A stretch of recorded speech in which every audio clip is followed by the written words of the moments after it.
Hello, and welcome to The Collectors.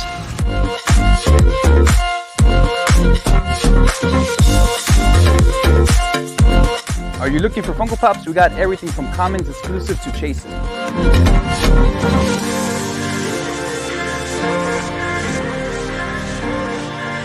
What about statues? We have everything from anime, Marvel, and DC available.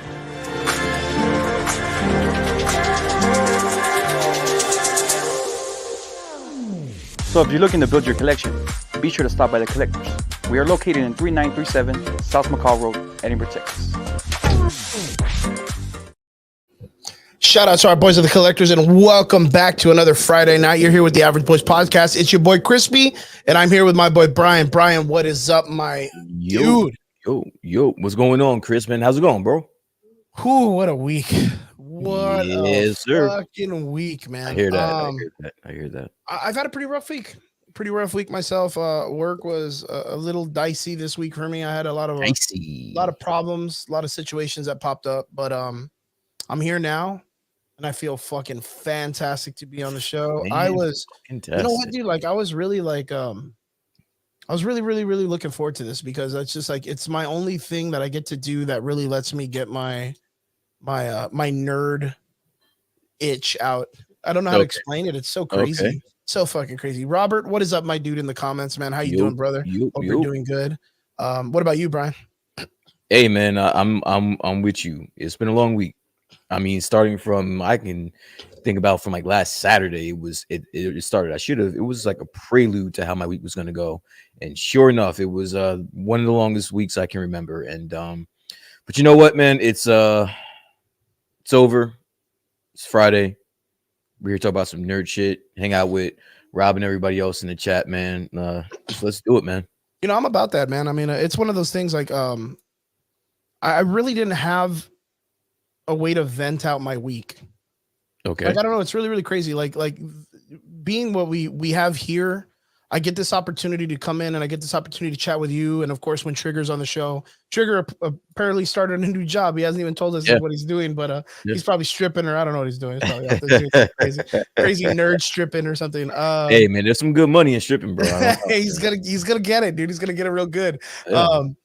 But yeah, like you know, and yourself, man. I mean, we don't live next to each other at all. You're way out there, but it feels good, man. When Friday comes and I see that you're doing good, and I get to see the guys in the comments, you know, and the ladies like Danny and of course, you know, we got Christella, my roommate, best friend. Mayers, what's going on, man?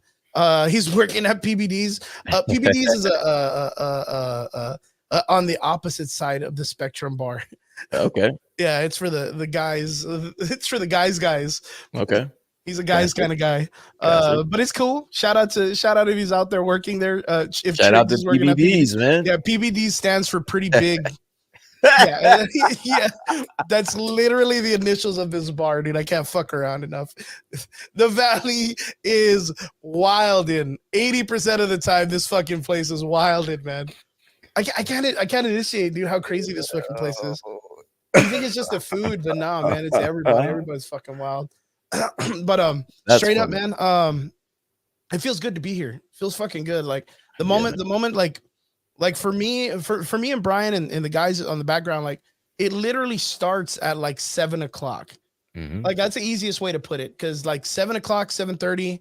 I'm in the background. I'm setting up the room here in the chat. Like I'm setting everything up so we can have our cool little like bump outs, like all of these cool little things that fly across the screen. Like all that shit is set up and all the things that we have ready for our discussion. And it feels so weird because the whole week I sit at my computer desk and I do my graphics design and I feel real bummed out because that's what I'm doing. Like, I'm just at a computer all day. And then I get home Friday night and I get behind my computer and I get to graphics designing for the fucking podcast and I'm fucking in love with it, dude. Mm-hmm. I just don't know how to explain it. It's just, it's a good muse, a good community that we're starting up and good people that we're around. It just really makes me happy. I mean, doing all that we do here. And I appreciate every one of you guys in the comments. And I appreciate Brian. I appreciate Trigger. Of course, they know that. So, yeah. What about you, Brian? Like, what do you do, man? Like when you're kind of having a down in the dumps kind of thing, what do you do? What's your muse, dude? I call on my friends, dude. I mean, I call my friends, my family. My little one, my daughter brings me back to earth. I mean, I have outlets. I have um, people I can vent to. I have places that I can outsource to get some release and all that good stuff. So, I think that's important no matter what you're going through in life. Always know that you have outlets, you have people to reach out to. I think that's half the battle. A lot of people get lost because they feel as though they're alone or they're in whatever struggle that they're in at the moment by themselves. But you know, um, even if it may feel that way, there's always someone that you can reach out to, no matter what. So Definitely, yeah. definitely. It's real crazy. Like, I don't talk much to my family. Hmm. Like my friends that I have close to me, have psychologically always been my family. Yeah. And I don't know, man. It's such a weird thing, but man, do I love the shit out of my friends. And I love Yeah. all you fuckers too in the chat and everything. Actually, John, shout out to John Castillo. He has been one of my closest friends since Hmm. junior high, man. Like me and this guy, like he is literally my blood brother, man. I don't know how to explain it. I would easily take a bullet for this guy. I Nice. remember when he went to when he did several tours in Afghanistan or Iraq. I want to say Iraq. Hmm. And I remember I made a pact with him that if anything ever fucking happened to him, I would instantly join the army. Like instantly join the army when it wasn't even in like it wasn't even in the cards for me. What's Hmm. up, John? That's my boy right there. That's what I'm talking about. All right. Instantly, if anything had ever happened to him when he went out into the military, when he was in the National Guard, I told him like, dude, if anything ever happens to you, I'll go out there, I'll fucking murder everything, dude. Like I'll get their basic training or whatever, get there and just start shooting everything, dude. Like I would. He's my dude. He is my dude. We're talking about so John's like, well, you need to explain. No need to explain. Nah, you're my dude. I gotta explain it. You will be court-martialed immediately. Oh, dude, yeah, straight up, dude, straight. That's 100% what would really happen. You will be thrown in the barracks immediately. But for my friends, anything, man. I feel you. But yeah, like it's one of those things. Like I just wanted to. What do you guys do in the comments? What are your muses for when you're feeling a little down in the dumps? Like, what do you usually do? Do you? I've heard people. You know what? One of the weirdest things, but I'm surprised it works because I can't do this. I know people that when they're depressed, like they just go to sleep. Like they just crash out. Like they'll just take a nap. Mhm. Yeah. Me myself, I have to listen to like it sounds weird as fuck, but like I have a really like necessary meditation to listen to, like rain on a roof, Hmm. like the raindrops hitting a rooftop. Like literally, I have this weird fucking video on my iPad Hmm. of rain hitting like the back of like a van that has like a bed in it. Real fucking get in my van, free candy van kind of shit. But Yeah. like, yeah, dude. But I guess it's one of those like it's on YouTube. You can find it. It's like a literally a 24-hour loop of thunderstorms and rain in a van. But Okay. it's supposed to be like one of those like life van, like you're living in a van kind of shit. Okay. Where Like you're on the just going out side in the wilderness. river and shit like that. Okay. Yeah, you're down by the river. Yeah. Fucking Chris Farley. Good fucking reference, dude. Good fucking reference, Brian. That was awesome. But yeah, that's been my muse for such a long time to listen to rain and thunderstorms, but not just like every type of thunderstorm, but like rolling thunder in the distance, Mm, like that sound that like a thunderstorm's coming. it's coming. Yeah. Yeah. And you know what? As a matter of fact, dude, shout out to you, Brian, for living in Jersey, real close to New York City. That's been like my place in my life where I've always wanted to go Jersey or New York. And I think I told you this a million times. I literally watch a video when I'm bummed out or just needing to chill out of like a 4K staring out the window of like a high-rise apartment in New York City. That's cool, but you sure you want to come to New York City, bro? I mean, I don't know if you watch any fucking YouTube videos or Instagram posts. It's fucking People, crazy over here, people dog. are Like, mean, man. it's not. People It's are not. mean. It's not the destination you would want to set your sights on, bro. It's Well, fucking it's wild. it's one of those things like growing up, like I've had the opportunity to travel the West Coast, Mm-hmm. the center of the United States, and going down the East Coast is just something I have not had the opportunity to do yet. And by all means, if I could take it all the way to fucking Florida, meet the Florida people, the crazy ones, and then fucking get up all the way to New York, I think I'll be pretty set. I don't really want to go to. I mean, it's only right. I mean, I made my way to your neck of the woods. Yeah. When are you gonna make it out to my neck of the woods, bro? Why don't you come out here and just come hang out? It's all the plan. That's the ultimate plan right there. I think right now, we got TGI Fridays out here, bro. We got Applebee's out here, bro. Yeah, TGI, that's gonna sell me right there. We got fucking Whole Foods. Come on, man. We got a Whole Foods, bro. Whole Foods. We're good. Hey, so to travel to New York City, do you need to get like fully vaccinated, like with the card and all that stuff? As of right now, to travel, no. But if you wanted to go into a restaurant, as of right now, you do. Oh, wow. But I think as of next month, they're dropping the ban on for vaccinations and mask mandates. Wow. So you'll be able to do whatever you want if you came out here by that time. Fucking awesome, dude. Awesome. Road trip. Vince Weaver called it. Road trip. Yeah, Vince, my dude, man. What's up, Vince? How you doing, man? John says Xbox, a Marvel movies marathon, play music, go exercise. There's some good. I'm gonna say there were a couple of good suggestions out there, and all of them are good fucking shit. Yeah. Myers says hit the court and plays basketball till I can't walk. Oh my gosh, that's crazy. And Vince Weaver says when I'm down, I go to the gym. Yeah. Oh, dude, right there. So that's the thing. So John just asked you probably one of the most important questions for anybody that lives in Edinburgh. Do you got Willie B's in New York? Two things. One, you got to spell my name with the I, which is the only proper way to spell Brian. And then he just puts Y though. It's just fucking. But my second question is, what the fuck is a Willie B's? So Willie B's is a award-winning barbecue place that's been in the Valley, like, oh man, just about as long as me and John have been alive. It's like the cool, like me and him have been eating there, like every time, because John left to another city, like right around the ending of his high school life. Like, but all the way from junior high, like we would always try to find a way to go eat at this place. Okay. The coolest thing on the menu that this place got, I swear to God, I'm gonna take you there when you come back, dude. Is like a football-sized baked potato, like stuffed with brisket. Oh shit! And like drenched in barbecue sauce, and I mean, by now it's like there's a bunch of shit like that already around the world, right? Yeah. But these guys been doing it since like fucking 1999, dude. Like they've been doing that. This is a thing. Even Robert just hopped in. This is I'm fucking telling you. John, Chris, Rob, anyone that's listening, Vince, we might not have a Willie B's, but I can guarantee you this. If you guys hop on a plane or hop in a car and bring your asses over here, I will show you guys that up until this point in your life, you have never had a good slice of pizza until you get over here. You know what? That's probably one of the most important things for me to go to New York. I will change your life to where if you went back home and had pizza, you'd be like, never again. Never again. Never again. You know what? That's actually guarantee that. Like straight up, I want one of those like Ninja Turtle slicer pizzas from the first movie. Like I wanted to just like hold it and it'd be like wobbly and shit. Like I want that in my life. Like I need that in my life. Like people don't understand that.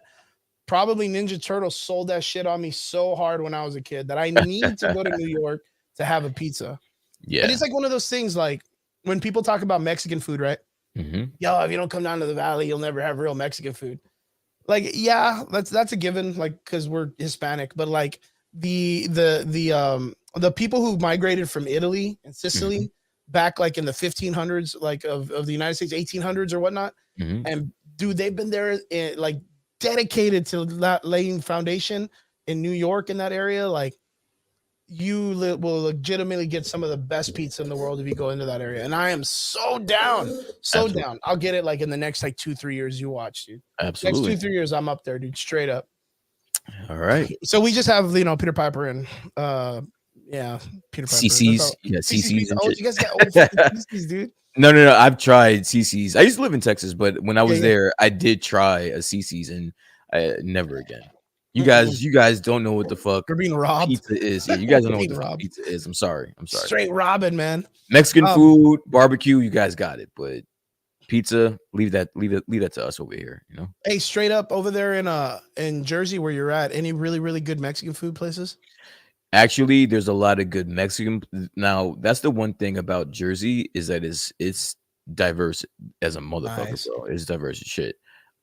So yeah, there's a lot of Mexican food, like authentic Mexican food, Peruvian food, Ecuadorian food, a lot of really good Chinese spots. Mhm. I'm not sure if you guys have ever had some like real authentic like Chinese shit. That we got a lot of that shit over here. A lot of Thai food over here. We have everything. A lot of Indian, like a lot of Hindu Yeah, food. yeah. A lot of that shit, dude. Like we You have know what? I will give it up to have you ever had halal? yeah. Dude, we had You a go to New halal York. spot. You go to New York. You can't throw a rock without hitting a Halal Brothers or something like that out there. Yeah, yeah, we had a halal brothers down here for man, it didn't last very long. Not a lot of people would go. We got the Uh, original out yeah, here, yeah, yeah. I bro. wouldn't doubt Like it. the Yeah, yeah. original. Because they used to have all these like I mean, but it's just like every other business, right? They had all the gifts on the wall of like New York and all the old school pictures of the halal guys. It's Yeah, called the halal guys. yeah. I don't know if that's like a brand or a franchise from New York, but It is. Yeah. It started off. They man, started dude, off in there's one thing. If you guys have never been over here, there's like vendors and carts oh yeah, on the on the street streets. in the That's why city. Austin is. That yeah, that's basically where the halal guy started from. Is one of those, and then grew into the big chain that we know of now. I'm a huge fucking fan of gyros or euros or whatever they call them. However you Fucking call it. love them, man. That Greek sauce they put in it, like that is no joke how good that shit is. Absolutely. Yo, what are you drinking today? I'm just drinking some beer, man. It's just some boot light. Keep it simple. I just need something I can just pound really quick. Pause. I'm with you. And I'm what do you rocking have in that cup, sir? I'm rocking a cup in your Stylish. name, That's dude. that stylish cup that you have right there. Yeah. Of course, I am trying out the Red Bull watermelon, and I am jamming right now a bottle of Midori. All right, You guys wild ever guy. tried this? Yeah, I don't know if you guys tried this. It is quite delicious with Red Delicious. Bull, the watermelon Red Bull. It's just you don't even taste it. It's a sneaker, so just be careful if you're out there doing crazy things. And then I got a small little ice chest down here of what was it? I told you Smirnoff game. Ice chest. Punch. So you have multiple. Is that what you're saying? You Yeah, have yeah, yeah. I'm multiple? ready, dude. I'm Oh, ready to not remember tonight. yeah. I'm ready to not remember this conversation. So interesting. There's not a lot of stuff that happened this week in the nerd world. Actually, maybe in the last couple of hours, we got some really interesting stuff. But of course, we're going to be talking about later on the finale of the Book of Boba Fett. We finally got a definitive end. You know, we have our pros and cons, but we'll be hitting that a little bit later. But right now, what we're going to be talking. Oh, there we go. Brian D. Favorite burger restaurant. It's a That's a good question, man. Favorite burger spot. It's definitely not like a mainstream chain restaurant. Favorite burgers. I think like my favorite burger that I ever had was at I don't know if you guys may be a little too young, but like the Planet Hollywood. You guys ever remember? You remember Planet Hollywoods? Yeah. There's one. I remember the one in California. There was one in New York, and that was where my favorite one is. But now, I mean, I get good burgers all over the place. I don't think I have a favorite. I was I gonna didn't say think you about really that. got to go to like a specialty person to get like a wild burger. You know what I mean? Like, but pretty much burgers are burgers. I mean, yeah, you can't fucking say McDonald's and Burger King is that shit. Yeah, no, But you know what I mean? Like, you go to a restaurant, you'll probably get a pretty good solid burger. yeah, Like anywhere you can sit down and eat, you're probably gonna get a solid burger anywhere. yeah. Because I mean, you go to fucking what? You go to fucking Chili's or you go to Applebee's, you go to TGI Fridays. Like those burgers are pretty solid. They use like usually they use like a cherry smoke or an apple wood or something like that with like a sweet wood. Yeah. So that way the smoky flavor comes out very, very tasty, and the burgers are always really good and juicy. And the cooks usually know how to kind of like Oh, test- I got it. Boom, I got it. Oh, here we go. Another thing. If you guys ever come over here, we have a thing called the grease trucks. All right. Grease trucks. Guaranteed. Well, it's not the grease trucks anymore. They shut that shit down. But back in the day, we have Rutgers campus over here in New Jersey. And on Rutgers campus, there used to be a parking lot that had multiple grease trucks. So like those the same way that I was talking about those vendors that those carts and vans that are out in the city. We had a whole parking lot over here in New Jersey that was just dedicated to these specialty burgers and specialty subs and hoagies and all that shit. And there was one called, and they had to change the name, but it's called the Fat Bitch. Nice. All right. So what it was it had a hoagie roll. It was and you guys might have this where you guys are from, but it originated over here. So it was like a hoagie roll, toasted. It was cheesesteak, chicken fingers, French fries, lettuce, tomato, all that shit on one. But I'm talking about like a whole menu of different variations where one was a gyro with chicken fingers and French fries and all that shit. Another one was cheeseburgers. My favorite cheeseburger was from the food trucks. I mean, from the grease trucks. So yeah, they're like food trucks, but they specialize in these weird fucking variety foods, like real variety kind. Yeah, that's pretty legit. That is pretty damn legit, man. And you know what's really good about those food trucks? Like you go like later in the day when they've been cooking a bunch of shit on it and all that leftover oil and grease is on the grill still. Oh man, that's the way to do it right there. But yeah, here in the valley, we got a couple of places where they're starting to pop up with like these parking lot food truck areas. Yeah, and some of the food trucks are, they're pretty good. A lot of it is kind of sticking directly to the, the Hispanic stuff. The, little street tacos is probably what's the biggest vendor sale. What's really cool though, is there are a lot of pop-up barbecue shops. Oh, okay. So a lot of people are getting into that. I mean, I think it was that big blow up from like Grill Masters. Remember that TV show that was popping off on the Food Channel? Yeah. I think that kind of like machismoed up a lot of dudes. Like everybody was like, oh, I can win that competition or whatever. And everybody just started barbecuing more here in the valley. So then everybody just started to kind of throw it down, man. Everybody wanted to get a side hustle. So, hey, man, fuck it. Hey, I'm not losing out. Everybody's barbecuing. I'm just getting food. As a matter of fact, I think, I told you guys that we did an outdoor event, vendors night, I think last weekend, right? I even took a picture. If you guys go to my, my social media, there was a food truck doing the what is it? The baked potato with the meat, the brisket and the barbecue sauce. Yeah. It slapped so hard. But one thing that these guys made that I thought was kind of man, that I thought it was a real genius idea. They did a barbecue in a cup. So they got a fucking like a red cup, a solo cup, but of course like a deeper one. It's gonna be like the deeper ounce, and it was rice, beans, and then the brisket and sour cream with all the barbecue stuff on top. Oh shit, dude, that was sign me up. I am not gonna lie, that was dope. That was super dope. Yeah. The only thing that I probably would have changed is kind of layering it with like the rice and meat, then beans and meat. And then top, because all the meat was on top. So by the time you get to the bottom, it's just the rice and beans. You just pissed me off. What? You tell me. What? Are you kidding me? So when I come out there, I don't get the rice, beans, meat, and barbecue shit. What do I get? But that was D, man. D I got chose Chili's, man. I got Chili's. Yeah, bro. man. Chili's all over the place, man. We could have taken you somewhere fucking wild. I'll tell you next time, though. Next time I'll choose a spot. It's because he's still learning in the valley, man. All right, he's still learning in the valley. All right, bro. It's just funny. It's just funny how now all of a sudden you guys have this fucking exquisite, fucking indigenous fucking food, and I had to stick with fucking. You had to stick to Chili's and shit. Fucking D. Shout out to D Vargas, our boy from Gym Class Majors. Yes, the other half of Gym Class Majors with Brian. Absolutely. Yeah, man. Well, let's get right into this. We've been sidetracking far enough with these guys and talking food. You're making me hungry. Yo, as a matter of fact, we went to go eat at this place called Khan's. Everyone in the valley knows Khan's. It's a Mongolian stir fry, but you like put all your own ingredients in your own shit. Oh shit. It's pretty legit. It's pretty G. It's pretty G. That's the goods A1. right there. All that's right. the goods. That's A1 right there. That's A1. Sounds good. All right, so here we go. First line of business. Nothing too big, but did you get to see Vanity Fair released new photos of some teasers for the new Lord of the Rings series? Yes, I did see it. Yes. That is, what do you think? What do you think? So we did talk about this just a little bit. And I was saying like it looks cool. I dig it. It does look fun. But for me, it's a little bit too late. I watched I binge watched the Lord of the Wings, Lord of the The Wings. Lord of the Wings, the Lord of the A Rings new ring. We're gonna do a new wing shop.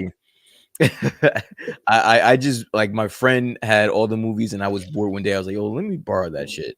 And I borrowed all of the movies and I watched Good them shit. all and I fucking loved them all. And this is right before the Hobbit movies came out. So when the Hobbit came out, I watched all of them shits. And I was, in it. Yo, Down. let me ask you a question about that. Yeah. Between the Lord of the Rings, the original trilogy, to the Hobbit, did you feel like there was any difference, or did you feel the quality of the story was different or anything? I always thought the original No. trilogy fucking was hard as shit, No, I and the don't Hobbit kind see of like felt. Eh, but I think that was by design. I don't think it was supposed to be, as hard hitting. as hard hitting. Okay, that And makes sense. I appreciated it for that fact. It was totally still Lord of the Rings esque, like 1000%. But yeah, obviously for King me with XBD, Rob. Yeah, that's our boy Robert right there, man, watching from YouTube. he's just all over the place. He's a man, but dude. He's a man, the myth, the legend. absolutely Love him. 1000%. But yeah, so the original trilogy of the Lord of the Rings was my shit. But I just think it's too late. Like that was what, like over 15 years ago. Yeah, I would say roughly about, yeah. And that's not even to mention that The Hobbit was the original story. And Yeah, then The Lord of the Rings was the later parts of the books and stuff like that. yeah. And But the only reason why I still have any type of connection to it is because I played the video game. oh, the Mordor or something like that. Mordor. Yeah, Yeah, yeah. yeah, Like yeah. I still now I don't know if you guys have ever played any of those games. Battle Those for games, Middle Earth, dude. That was dude. the fucking bee's knees, bro. That game, I think that one and then the Shadow of Mordor, right? Yeah, Shadow Mordor. And then it was another one. And those The one games, that you're like a goblin or some shit, right? yeah, Yeah, yeah. those games are fucking amazing, amazing. But it's too late for me. I'm not really interested at all. If I catch it, I catch it. It's not. Yo, but let me ask though. I have to ask this question because that's the biggest talking point on the internet about it. So a lot of people are kind of like, there's like an up and down, of course, just like there always is, about the woke aspect of it. You know, they're bringing in people of diversity. They're going to be bringing in a culture of, I think, a tribe of hobbits, but not a town of hobbits like the Shire. Mm-hmm. It's going to be like a tribe, and in that tribe, there's a bunch of diverse people. Like, how do you feel about it being introduced in this way? Because a lot of the people that are, I guess, upset are, of course, the people that are like the diehard fans that read the book, that it's never spoken about people of different the pixelated skin colors being a part of the story and whatnot. Yeah. But how do we feel about that? Because like, I don't know, like I think today it kind of dawned on me that no matter how I feel about when they add like a racial thing, or if they do like a gender swap to characters or whatnot, I think it's just going to be the norm now. And I just have to kind of go with it. I can be negative or positive or whatnot. It's just, that's what it's going to be. Yeah, I mean, it's gonna get to a point where, bro, why you can't fight every battle. You can't be pissed every time it fucking happens. It's happening all over the place. Like So for it's me, like, for me, it was always that moment of like getting to the moment of the now to then introduce that, because that would be the timeline, and kind of like cater to the people that have been with it and let it be as is. And then when it gets up to the moment, that's when it's introduced. see, I'm a little bit different. I never read Yeah. the books. I never read the novels. I never read any of that shit. I just watched the movies. Yeah, So yeah, yeah. I'm not as invested as other people are. Right? Yeah. I can understand the people that are like balls deep, part of my French, in the lore of Lord of the Rings. That's not me. Yeah. You know what I'm saying? It's like that's not how deep I got into it. I thought it was fucking cool. I thought it was badass, and I fucking enjoyed it. So if you were to do something where it was gender bending or race bending, it would matter none to me. None of it. Yeah. And I told you, I'm not even looking forward to this show anyway. So I don't give a fuck what you do. I don't give a fuck what you do to it. To be honest with you, I don't care. I mean, but in the aspect of it too, like we understand. Like, we understand the people that have been engaged in these stories for years that might be upset. Yeah. But do you feel like those type of those people that are kind of in that mode are kind of like falling on deaf ears, or do you feel like their opinions of the situation are still validated? Like, you know what I mean? It's kind of weird to say, but like, So wait, I so it's like this. So this is what that question means to me. You're telling me that a bunch of people that read that bought into the lore of it and subscribed to it, um, they're gonna be turned off because someone was yeah, I changed don't think black that's what it's gonna be. or someone was changed to a woman. Like, come on, that sounds stupid to me. Personally, I think it's petty. yeah, it's petty. I think it's petty. It's petty. Like, You're gonna give up and shit on this world that you love and believe in because somebody was changed to a different race or a different yeah, color or a different sex.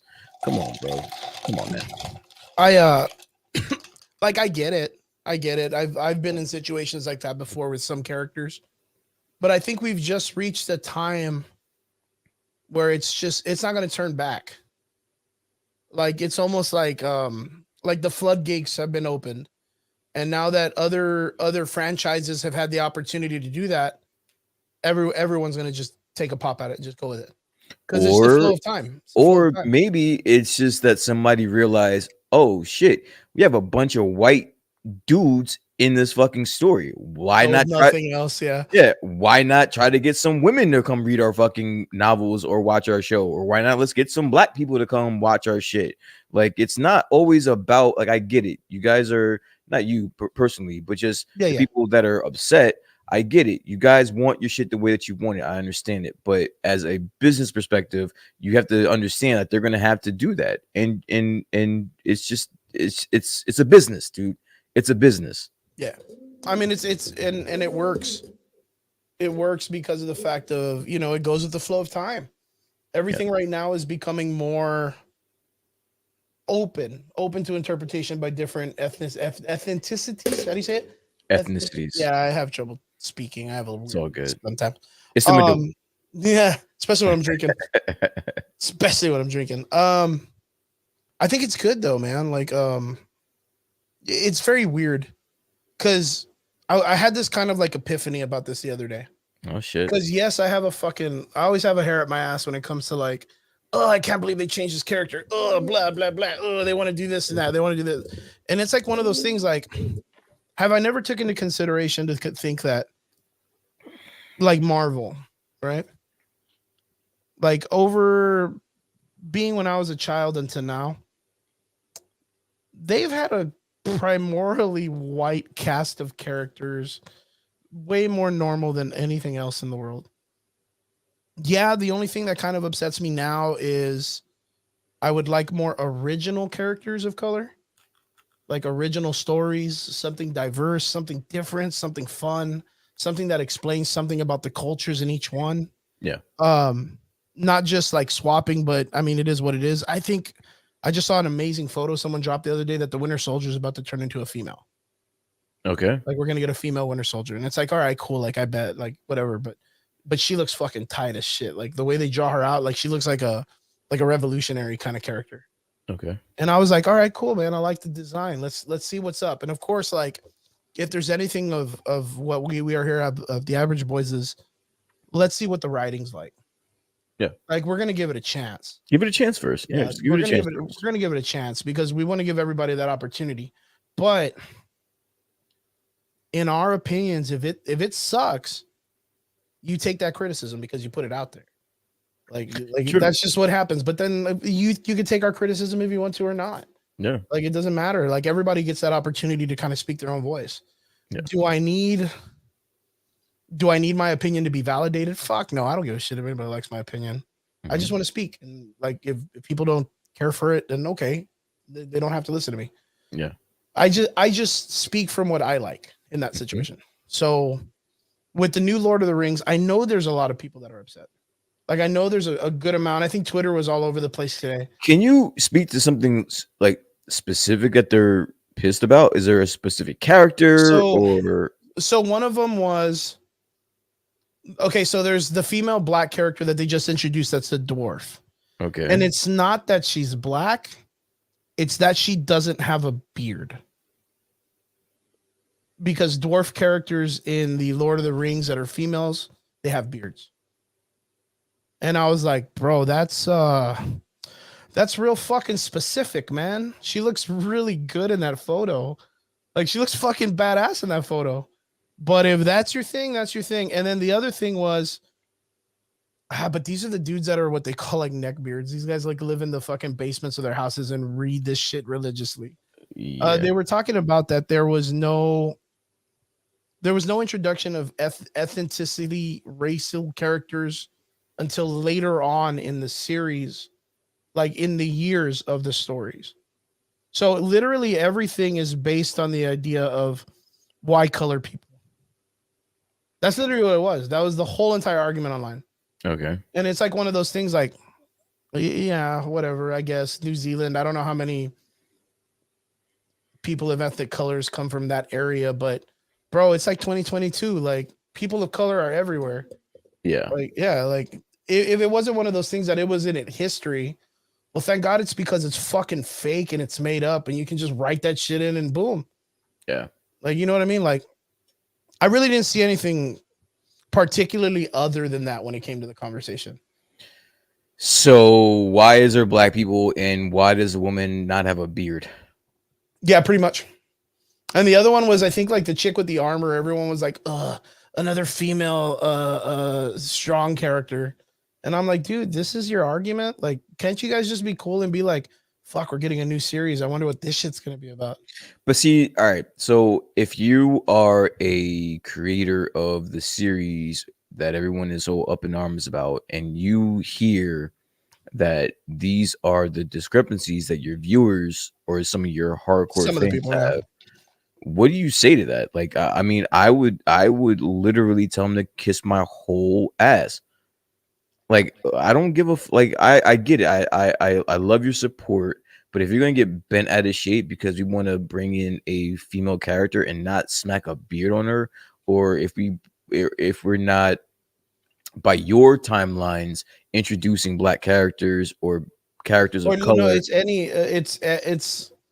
But that's the thing. Like the way that it's explained in the article is the tribe that they're introducing is a many of cultures Mhm. based into one. Like, so there's going to be like Asian, black, Hispanic, Maui, and and people are upset that there's this now vast cult tribe that was tribe. never talked about in the stories that's now being thrown in. But then again, they haven't even really given like a direct timeline to where the story is being held. So like Yeah, right that's what now, I'm it's saying. really Yeah. just up in arms about that. Okay. Yeah. I wouldn't I would be like respectfully, I hear what you have to say, but I don't care. I don't care. We're gonna move forward. We have a plan and this is what we're gonna do. I'm sorry. I would simply say, when has the Lord of the Rings ever done you wrong? Yeah. Yeah, like story wise, Give it a when have shot. they ever fucked up? Give it a shot. Like, give it a fucking shot. I mean, dude, you're gonna get it for free on a streaming service. Yeah. Like, when was the last time the Lord of the Rings ever gave you a fucking series? Like, I'm just excited to see a series of the Lord of the Rings based in that world. Like, I want to see an expansion of that shit. Yeah. From what they've done. Alex, that's a great question. Like this is what I don't understand but I mean, then again, I'm not that deeply invested in much of the Story. things, yeah, of much of the story. So it's like I don't know if I'm even the right person to tell them you're not allowed to feel this way. But I do know that, if there's people that are writing a story or writing a show, you should let them have some type of liberties or creativity.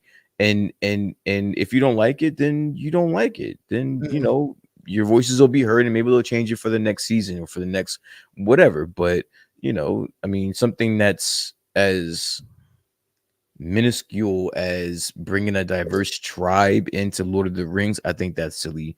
And the facial hair on facial a hair. woman is dumb as well. I don't know. Do you I was gonna answer Vince's Well, I was question. gonna say, shout out Sal. What's up, man? You're walking in. He just got into the chat. We're talking about the Vanity Fair releasing some pictures of the new trailer. Well, not trailer, I guess snippets of the Lord of the Rings series that they're gonna be bringing out. Yeah. Vince Weaver asks, what's your favorite Lord of the Rings character? Holy shit, dude. That's a really fucking fantastic question, dude.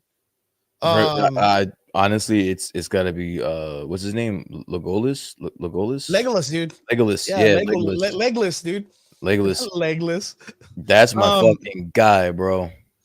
you know what? I have two of them, and one would be Oaken Tree. Hmm. That's the little dwarf guy in part 2 that has the fucking log for his Yeah, shield. yeah. Bro, a fucking tree for his shield. Yeah. That was dope. Fucking dope. And my second character would probably have to be Balder. I think his name's Balder. Okay. I think is it Balder? That was the dude that tries to steal the ring from Frodo. He looks kind of like the main character. He looks kind of like the hunter guy, the sneaker guy. I forgot all their names. Okay. But he's the one that steals it, and then later on he's like, "Are the hobbits safe? I'm sorry." And he gets like shot with all the arrows in the first movie. Okay, yeah, I know what you're talking about. I do know what you're talking about. Yeah. Yo, the actor guy that plays him, I'm such a big fan of his. Mhm. Like he always does such amazing roles. I can't remember his name off the top of my head, but he always plays such amazing roles, and he does such amazing. But he always dies in every film. Mm. But I think his story had such depth to it because it showed in that story the humanity of one person like dealing with all of it. Yeah. Like he wasn't like the main character where he like grew up with elves and did all of this shit where he had mystical powers or anything. He was literally like the best of the dudes other than the Strider guy, the main one. Other than the dude that protects the fucking hobbits through and through that's like dating the elf chick. I just can't fucking I'm fucking super lost on all their names right now. But I was gonna say I haven't seen this shit in so long, dude. Like yeah, like his character was through and through. He showed the best emotional content of what a human being would go through in that situation. Where like he fell, and then in the very end, like he came back, and he went out like a fucking warrior, protecting as much as he could, and he died with a lot of honor. And it sucks to see him go, because you were like, oh, dude, he fucking, he came back, and then he gets fucking killed off by that big ass fucking troll looking dude. Yeah. God, dude, that fucking movie's so good. I'm not even gonna lie. And then of course Oaken Shield, like the song that he sees. What is it? The fucking dwarf song that they sing when they're in the Hobbit's house. Okay, yeah. Fuck, that song is so good. There was always the Pippin song too, man, when he's singing to the king when he's eating the fucking tomatoes and it looks all gross and shit. Do you remember that? I don't know. That was remember the Pippin and the other Hobbit are under the king, that weird ugly king guy that lights his sun on fire and then jumps off the castle at the end. Oh, the dickhead. Yeah, the fucking asshole king, right? Yeah. But do you remember he's like, sing to me, Hobbit, or whatever, and he's eating? Yeah. And bites in a tomato and it's like fucking like pouring out of his mouth. Yeah. What was really fucking cool is his son is played by the dude from The Boys, Boromir. Yeah, his name's Boromir. His son is the dude from The Boys, the main guy. Yeah. Right, the real dick guy. Well, in The Boys, they end up bringing that king back as his dad. No shit. Yeah. So they get to do a reunion from the Lord of the Rings in The Boys TV show. Yeah. So I was super hyped about that when I saw that, man. But yeah, from what the Vanity Fair shows in the magazine, I think everything looks fucking amazing. Mm-hmm. But then again, you can't really do much from pictures either. Jeremy says spending Bezos money on each episode, like, come on, stop bitching. The visuals are gonna be crazy good. I definitely think so. I think the fucking visuals are I think the whole fucking show is gonna be amazing. This is gonna be released on what? What? Let's check. Let me check real quick. I'll bounce that shit right now on Google. Lord of the Rings. They can write their own story. Series. I definitely agree with you, Alex. Agreed, 1000%. Amazon's Lord of the Rings series Rise. Rises inside. The show's gonna be called The Ring of Power. The Rings of Power. So Amazon, all right. So low key, Amazon is making a push for content. Like they have. They have to. I mean, for the Boys, last couple of years, they have Invincible. They got The Boys. They got fucking now this. Well, they even have the movie of Michael B. Jordan, No Remorse. Without Remorse, Michael B. Jordan, where he plays those.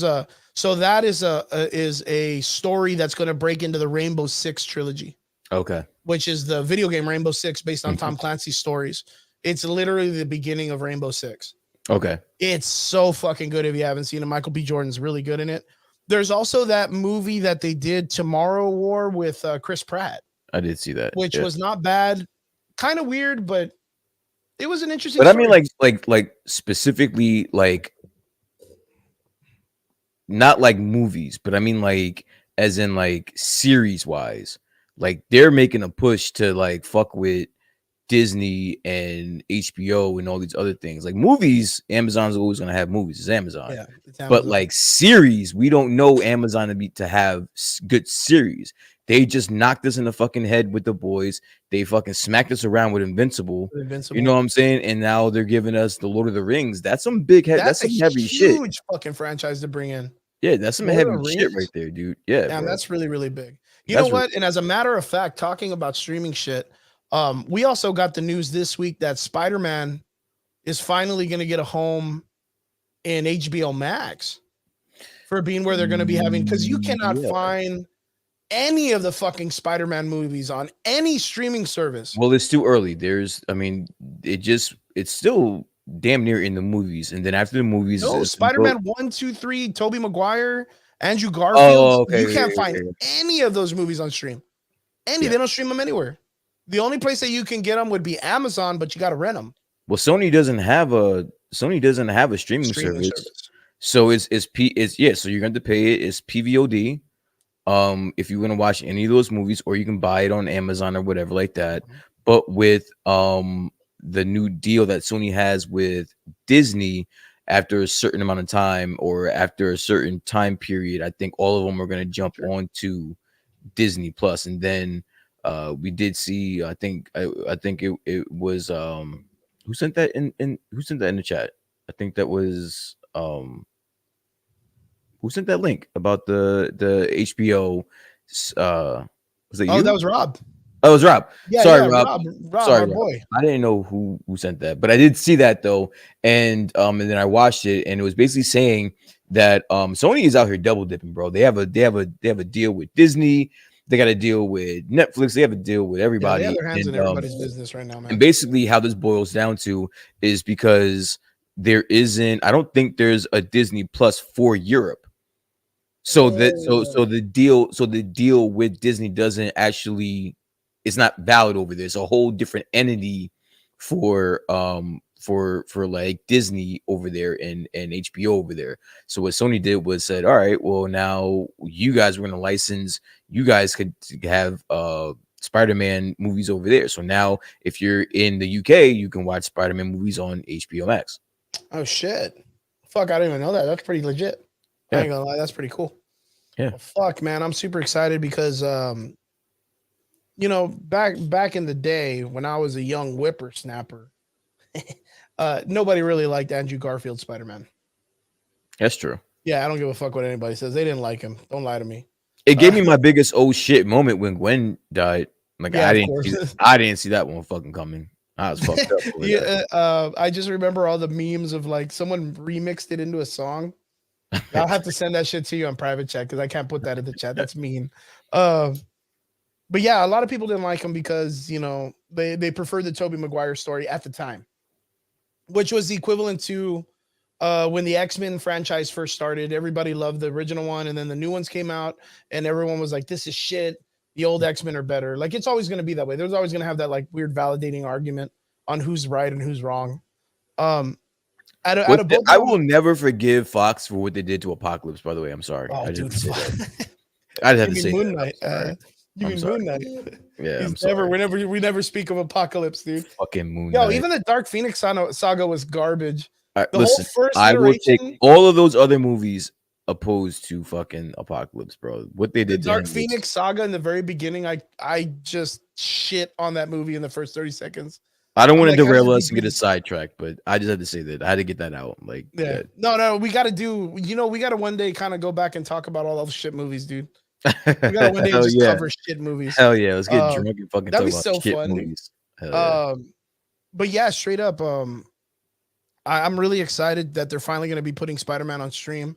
I've been kind of dying to want to see the Andrew Garfield film, even though, like, yeah, I don't know if a lot of people remember, like, Electro's scenes in that movie were not all that great. His character wasn't really, roughed out very well. Even the final battle scene was kind of corny when, like, Spider-Man, or he's hitting all the power things and it's doing the song. Mm-hmm. And then everyone is all fucking Mandela effect and doesn't remember like the horrible Green Goblin or Hobgoblin kid. Yeah. You remember that shit? Yeah. Dude, he was so bad. So bad. But yeah, straight up, I'm really excited Spider-Man on stream, but going back, I'm really excited for what the Lord of the Rings is going to bring for Amazon. So I'm really excited for Amazon in general to bring this out. Yeah, I think it's going to give them the opportunity to really sit at the table of streaming services. I mean, compared to all the streaming services, it's kind of like it's a really good catch for a service. I have it, of course. You can't get it without having Amazon Prime, period. That's what I'm saying. That's everyone has it, bro. Yeah. As long as you have Amazon Prime, you have it. You bro. have it. That's fucking That's awesome. so fucking good. That's so that's the thing. Like, you literally you benefit from having Amazon Prime, like in such a great fucking way.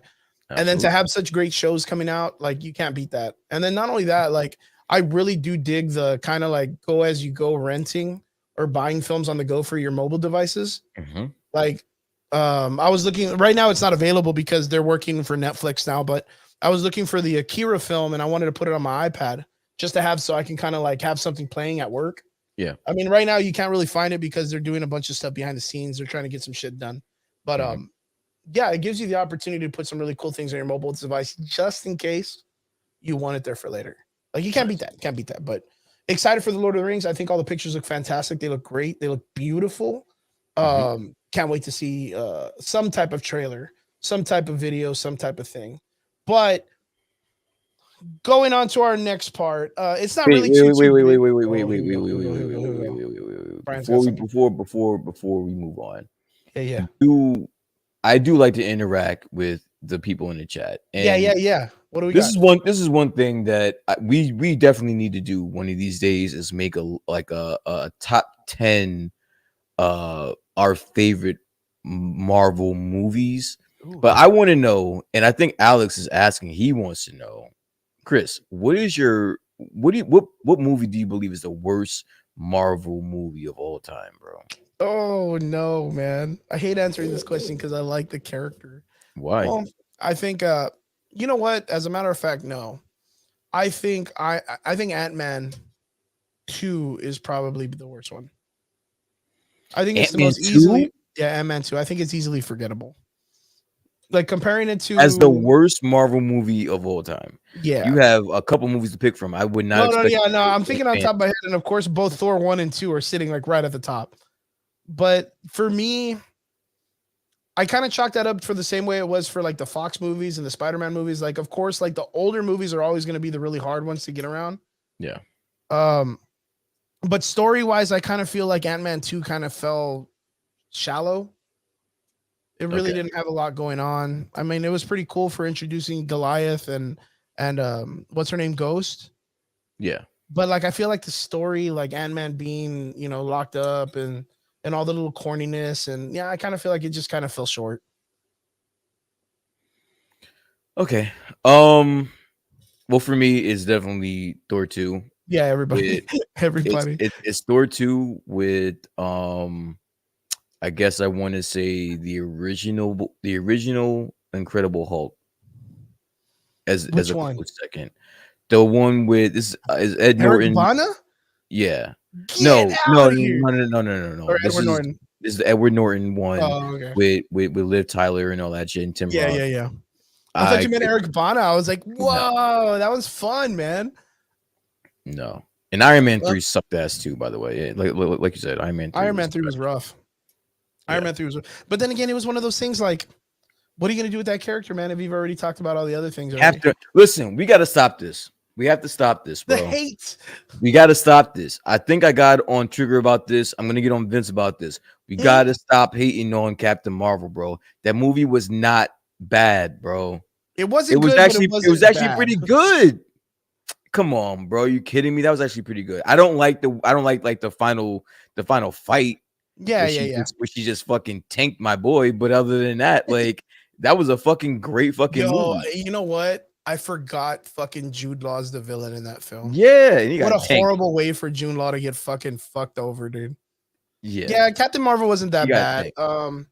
I kind of didn't. I kind of feel that the way that they introduced her character, putting her as a character that gets her powers from the Tesseract, that's Mhm. not a bad idea because you don't really technically have a Marvel A Marvel character that's been character. established, right? So Yeah. what are you gonna do? Vince is all good. I'm just fucking with you, bro. Yeah, you're good, brother. Yeah, you're good. Dude. Um, Fucking with you. I just feel like the way that they use that female character to play Marvel, I Mhm. kind of feel like they could have done more with her. Maybe even make her like a warrior or show some type of warrior scene of her being Marvel. Mhm. That would have been pretty cool. Instead of it just being like, oh, she's just an old woman. Like, you know what I mean? That's just working on some shit. Like they could have kind of paid homage to the older character that they referenced her more with.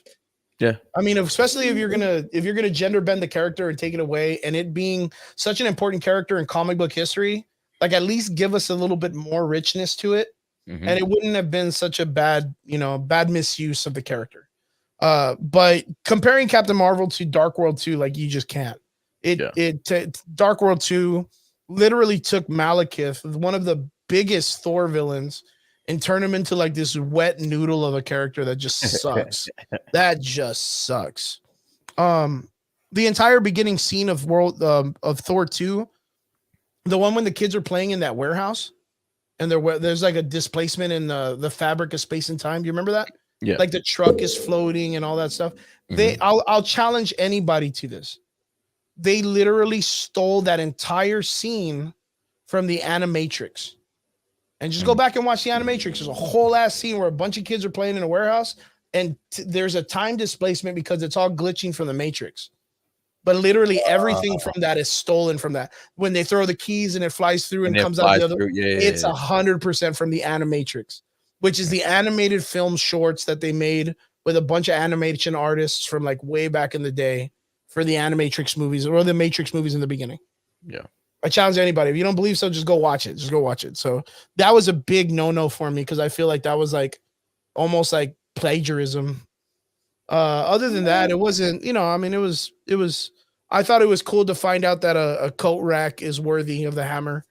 I think that's my funniest fucking, I love that. That's the only thing I took from that entire movie.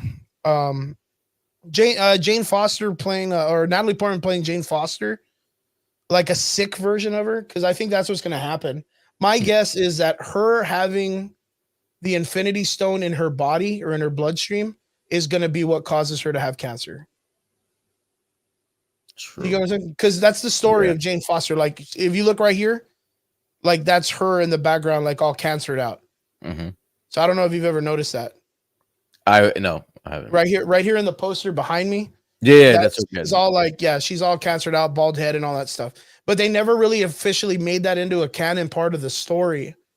But of course, like throughout all the history of Marvel, throughout the Thanos saga, you know that humans cannot withhold an Infinity Stone without it doing damage. You want to know something that's an atrocity? What's up? I'm looking at, and this is, I know we don't have to stick on this, Willie. Like, Yeah. But I'm looking at the top 27 Marvel movies. Oh, you're gonna punish yourself from Rotten Tomatoes. All right, this is the top 27 movies, right? Mm-hmm. Where would you think that Captain America: The Winter Soldier is on that list? Top 27. The Winter Soldier. I mean, that's one of the best Marvel movies ever, dude. Where do you think it is? On that list, it's probably gonna be like 15. It's number 12. It's so stupid. What's number 1? Black Panther is number 1. Okay. I mean, so it goes Black Panther is number 1, Avengers Endgame is number 2, which is stupid because I was like, man, dude, cool. Like Infinity War is better than Black Panther and Endgame. Spider-Man No Way Home is number 3. The original Iron Man, the 2008 Iron Man is number 4. My boy Thor Ragnarok makes the top 5. Sweet. Shang-Chi makes number 6. What about Guardians 1? Guardians 1 makes number 8, and that's right behind Spider-Man Homecoming is number 7. I got a problem with that. I got a problem with Shang-Chi as number 6 too. But other than that, not to be weird or anything, but they have Black Panther over the Infinity movies. I And honestly, Black Panther was the I ending was not. I don't mind that. I can see an argument for it, but I don't see how the first Iron Man is number 4. And not only that, but my biggest problem is that Winter Soldier is number 12. It's behind Civil War and it's behind Spider-Man Far From Home. Civil War was not better than Winter Soldier. Far From Home was a cool movie, but it doesn't belong in the top 10. I'm sorry. Yeah, I mean, again, it's IGN or what was it, Rotten Tomato? No, it was Rotten Tomato. It's Rotten Tomato. I just sidetracked because I was They're like, interested to see as in the words of Drax, they're like paper people. Yeah. They don't know what they're talking about. Infinity War is 15. It's behind Ant-Man and Wasp and Doctor Strange. Doctor Strange, gotta all be right. kidding Like, me. Doctor Strange was wild as fuck. When it first came out, like, I was like, oh shit, someone's really doing a bunch of cocaine in this. Like, someone's doing a bunch of drugs to get this psychedelic. I was gonna say Howard the Duck too. I was gonna say Howard the Duck as probably the worst, but that was my shit back in the day. So I'm not gonna back in shit the on that day, hell movie. yeah, man. I'm not gonna shit on that movie. Quick question before we move on. Yeah. Which movie is better, Endgame or Infinity War? Comment, chat. I want to know. Which one is better. Infinity War. Infinity War is hands down the superior movie to Endgame, bro. Like there's just no question about that. I mean, Endgame was good. It was a good finale for the story. There's nothing with it. But the script writing, the storytelling, the fucking the vibe, the feeling that Josh Brolin brought as Thanos in the first film, he was spectacular as a CG character. That film made me really despise Mark Ruffalo as an actor for a bit, and Christian Bale, because both of them complained that they weren't physically going to get enough screen time as these characters, that they're going to be being CG the whole time. They were like, oh, well, we're not Mark Ruffalo. I don't want to be the Hulk in that movie because I'm not getting enough personal screen time. The Hulk is getting it all. Dude, Josh Brolin literally sat. He mech drove the entire Thanos story, and that motherfucker sold it. But it didn't hurt. It didn't hurt that they made him look exactly like Josh Brolin. And then not only that, but it didn't hurt that he was running around his cable at the same time as well. So he had the FaceTime, like he had the exposure. So I guess it doesn't hurt that happened. Yeah, I can see that. But yeah, definitely, I think Infinity War story wise is probably a better story. I wouldn't put Black Panther as number 1 though. Like that's fucking with you, right? Yeah, I mean, I like Black Panther. Don't get me wrong. I've talked about it before, and the story I think they could have gotten a lot better with. I guess this is strictly going off of the Rotten Tomatoes because it does have Black Panther. Scoring, yeah. Yeah, Black Panther has the freshest tomato at 96%. Critics. Damn, that's good. I'm gonna pull a fucking what was his Kevin Hart? Damn, Don Cheadle when he pisses off Don Cheadle. Avengers. You seen that video? What? Yeah. Oh, that's so fucking funny. How do you feel about that? How do you feel like Don Cheadle like took that? Took what? Remember when he's like, it was for show. I don't think it was like. You don't think he really got mad at Kevin Hart? No. Oh man, I thought he did. I really was 100% sold that Don Cheadle got pissed off at him. What does he say? He's like, yeah, man, I'm 52, and Kevin Hart's like, damn. Yeah. And he's like, I'm sorry. I'm so sorry. Dude, when he says I'm sorry, I started laughing. Look at Kevin Hart now. Yeah, dude, fucking love Kevin Hart. It's so fucking funny. Yeah. Yeah, but yeah, man, super sidetrack, but Lord of the Rings series, Amazon, guys, don't forget. It's gonna be amazing. Going into the next part, actually, since we're talking Marvel, kind of goes hand in hand. Interesting stuff that we heard coming on, but there's been a lot of talks about some of the cameos that are going to be coming out in Doctor Strange 2. Yep. Right. This is coming from there's a lot of rumor speculation on the apparent characters that are going to be coming out. We've heard, of course, Tobey Maguire, Andrew Garfield. Those are probably the most commonly talked about characters. I mean, of course, we all kind of know Wanda's going to come out in it, probably Vision. But there are some interesting fucking people that are being talked about, such as, of course, we heard about the Illuminati. We know for sure Baron Mordo has to come back. But Well, he's in the trailer, so Yeah, he's he's in the trailer. And then, of course, like, I still think it's Shumagorath, but there's a lot of people calling him Gargantua or something like that. Giganto or something like that. yeah. Yo, I'm starting to doubt myself, man. There's a lot of people going with that shit so super I hard. tried to tell you, and you were fighting me like, What if I'm no, right? no, no. What But if if I'm you're right, right though? What if they're like, haha, got you all. It no, is Shumagorath. that's fine. But everything is pointing to that you being wrong in this. Like for some reason they're not going with Shumagorath, and are they not only not going with Shumagorath, but he's not going to be that big of a deal. Whoever it is, Giganto or Gigantus, whatever the fuck his name is, or Shumagorath, they're not going to be a major part of this story. I mean, so because you're probably better off it not being Shumagorath, yo. we've even heard that the villain in this film, which super crazy. I think they just released like some article or some trailer in like China or Japan, one of the Asian countries, that apparently Doctor Strange is going to be facing his most hardest adversary ever.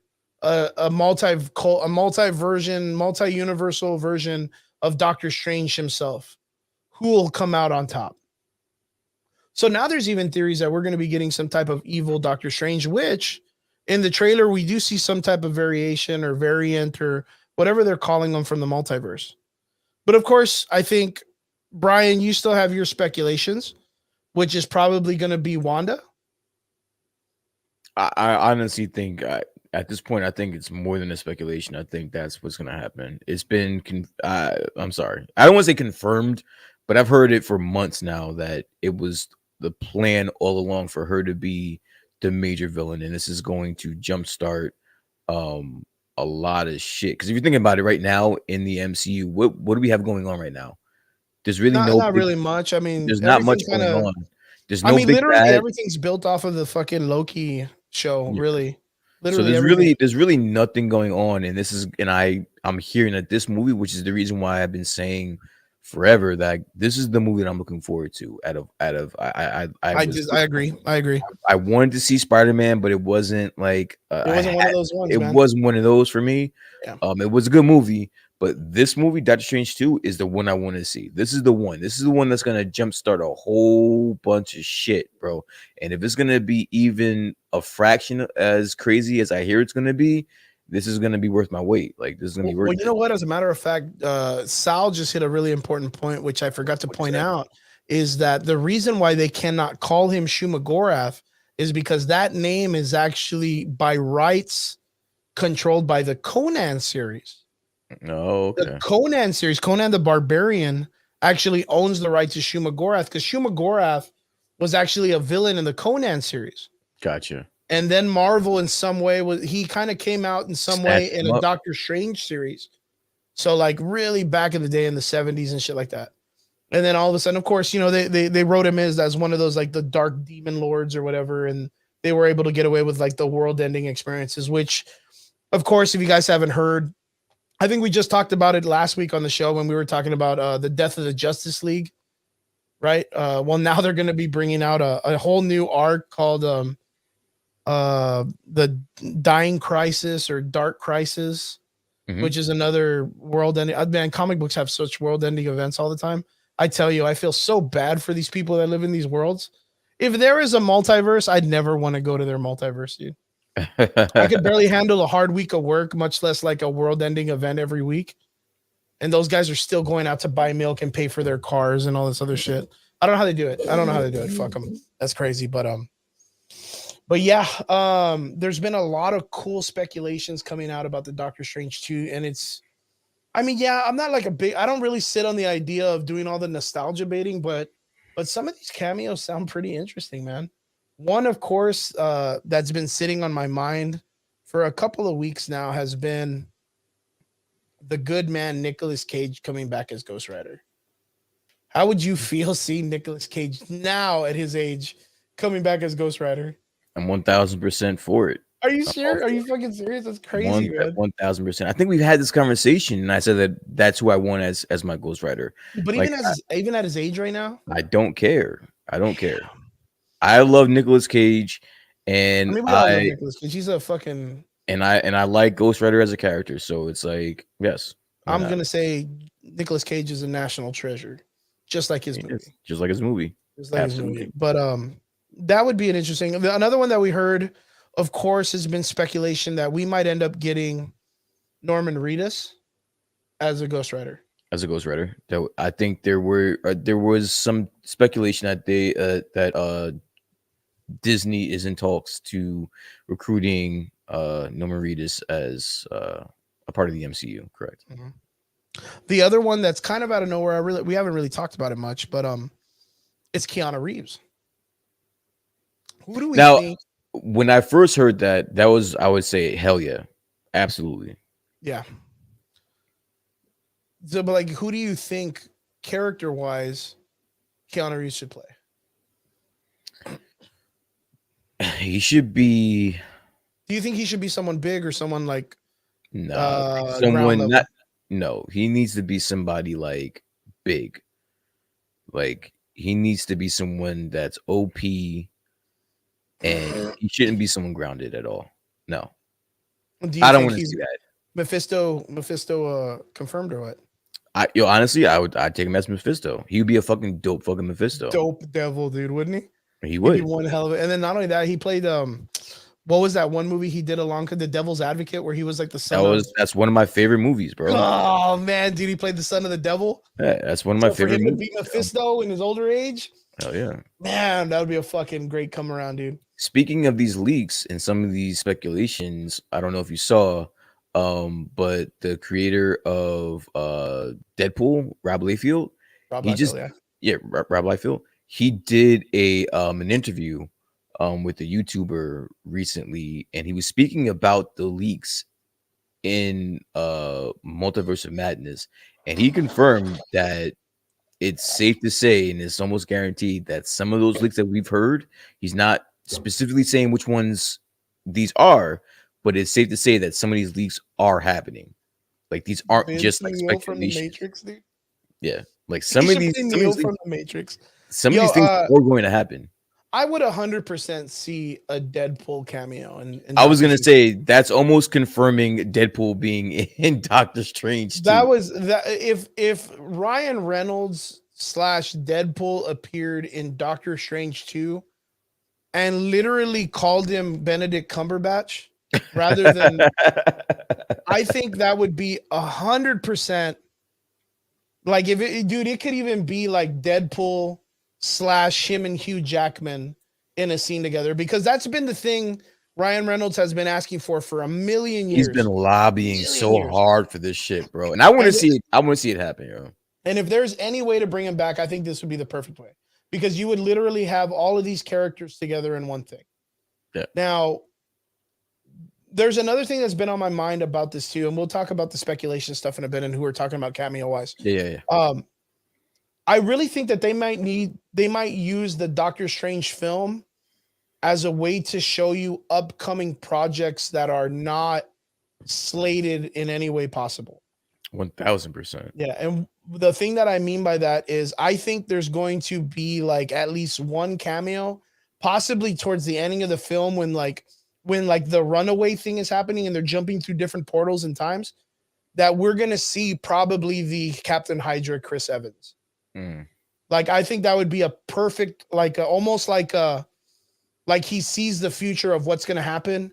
And it would be a beautiful scene and a scary scene at twice if it's the scene of the battlefield with like Captain Hydra holding Thor's hammer up in the air, like Mjolnir, and you see him holding it up as a Hydra agent.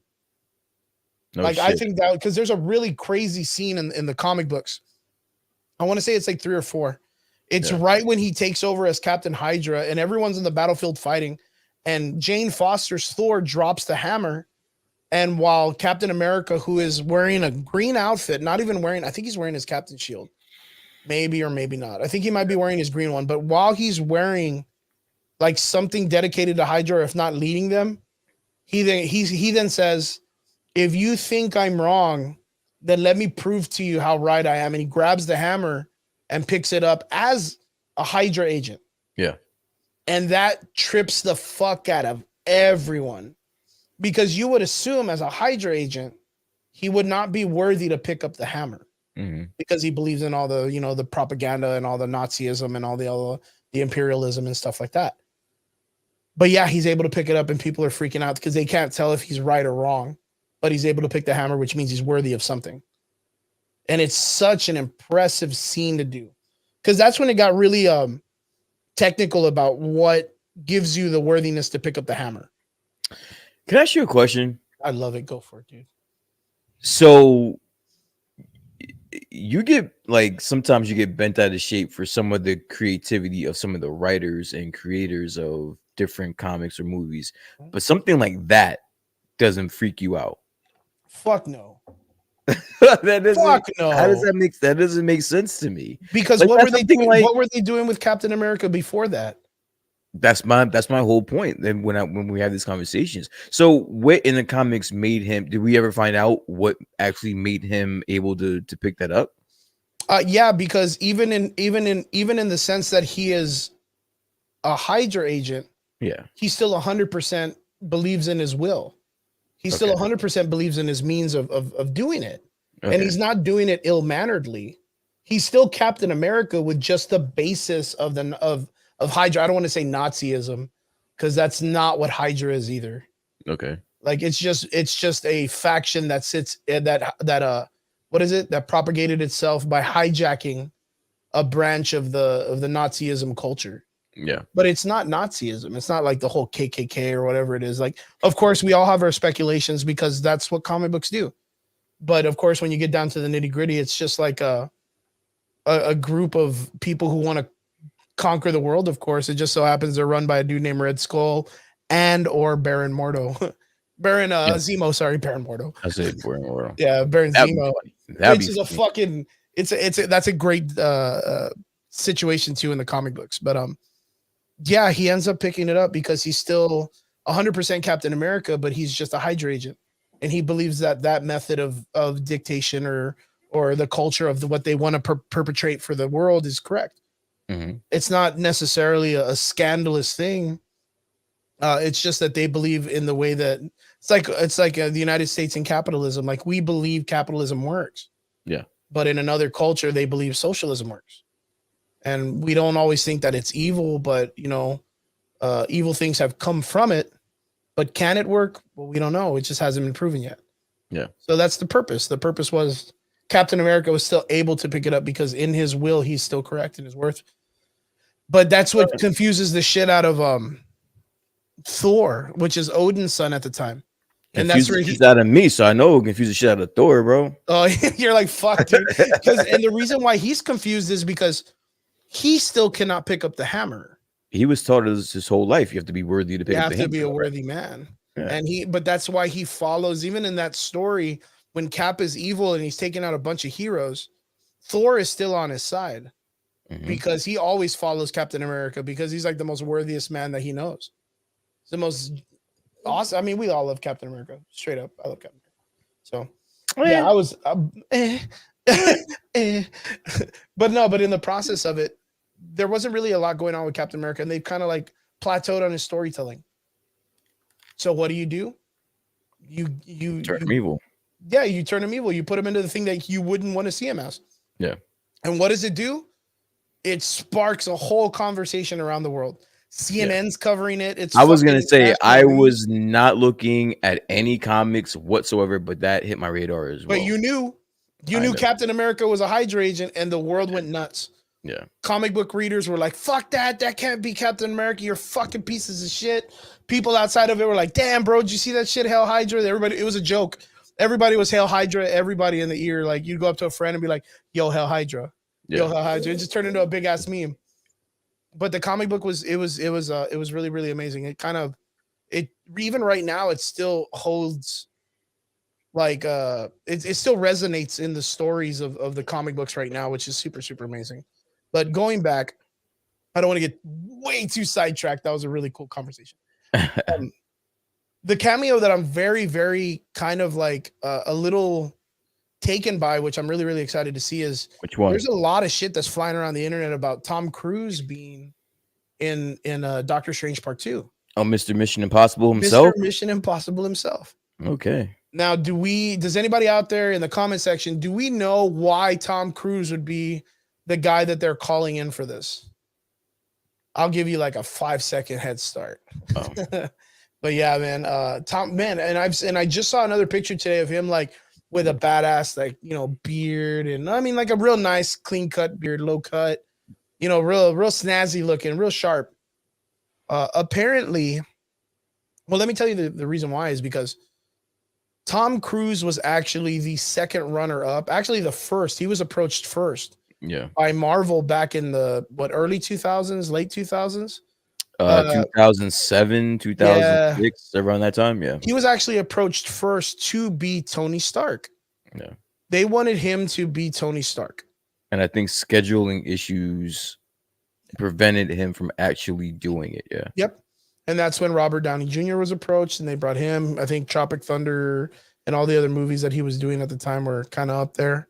But thank God Tom Cruise kind of pulled out for that one because I 100% love Robert Downey Jr. I think he did an amazing job.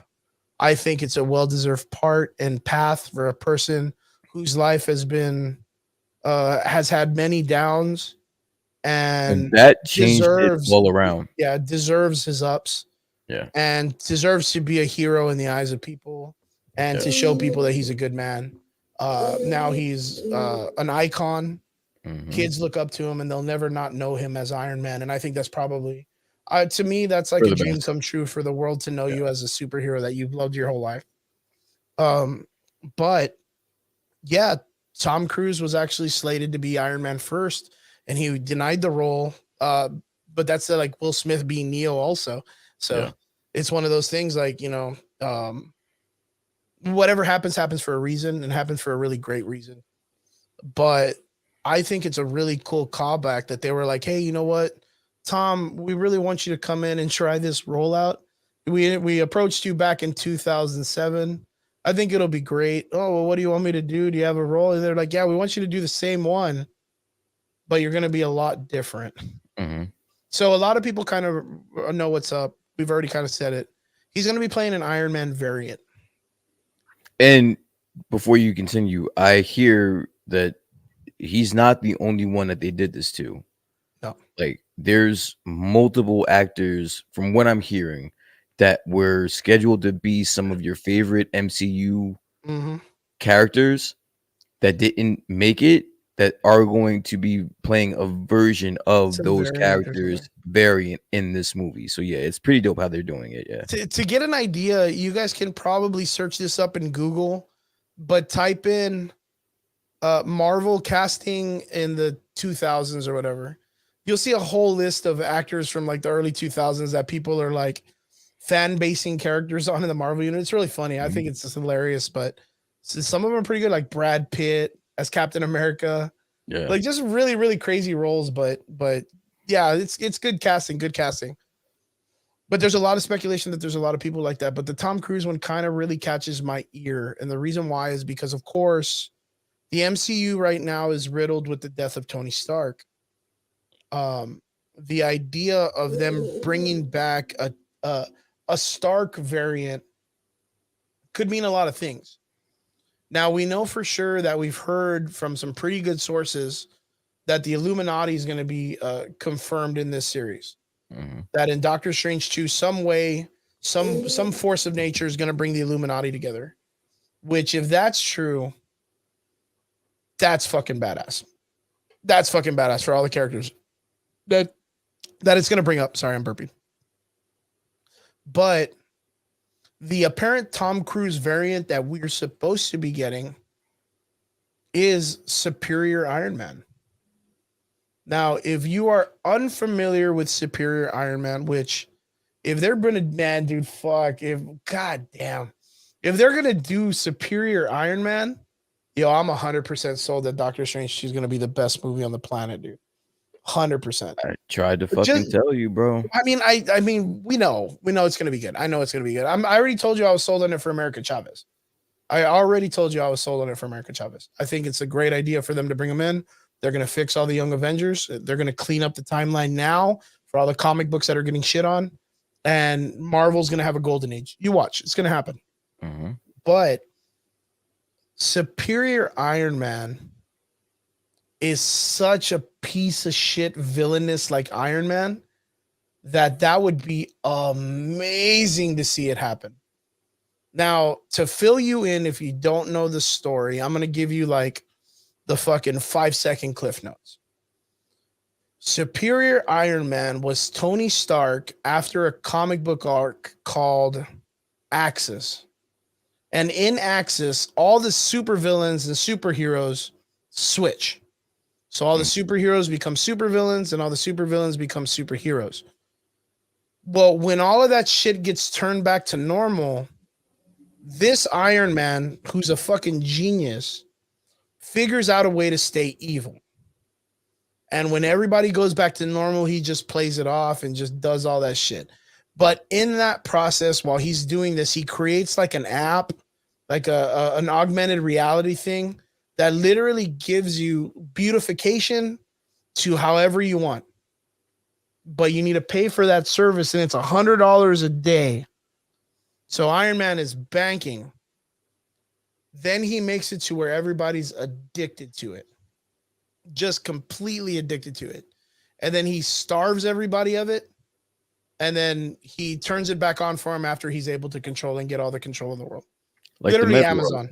I said, Literally like, no, like, like the meta world. Okay. Yeah, like the metaverse, or what do they The call it? metaverse, yeah. Yeah, fucking Facebook style, dude.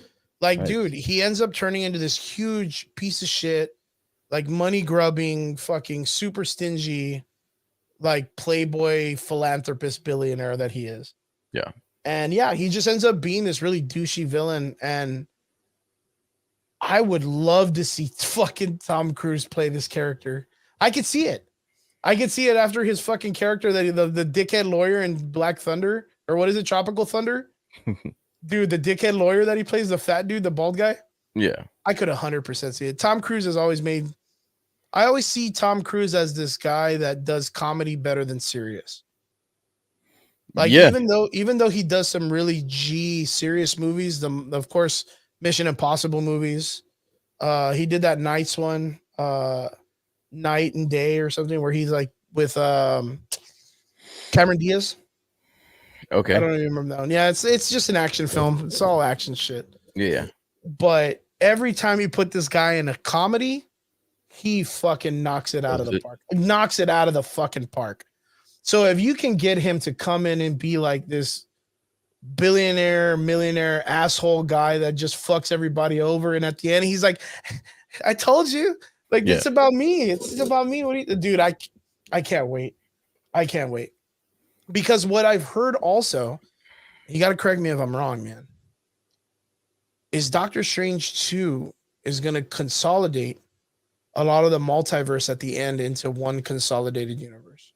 This is the only thing that I'm scared of with Doctor Strange 2. It's being that so much speculation is going around and so many quote unquote leaks are coming out.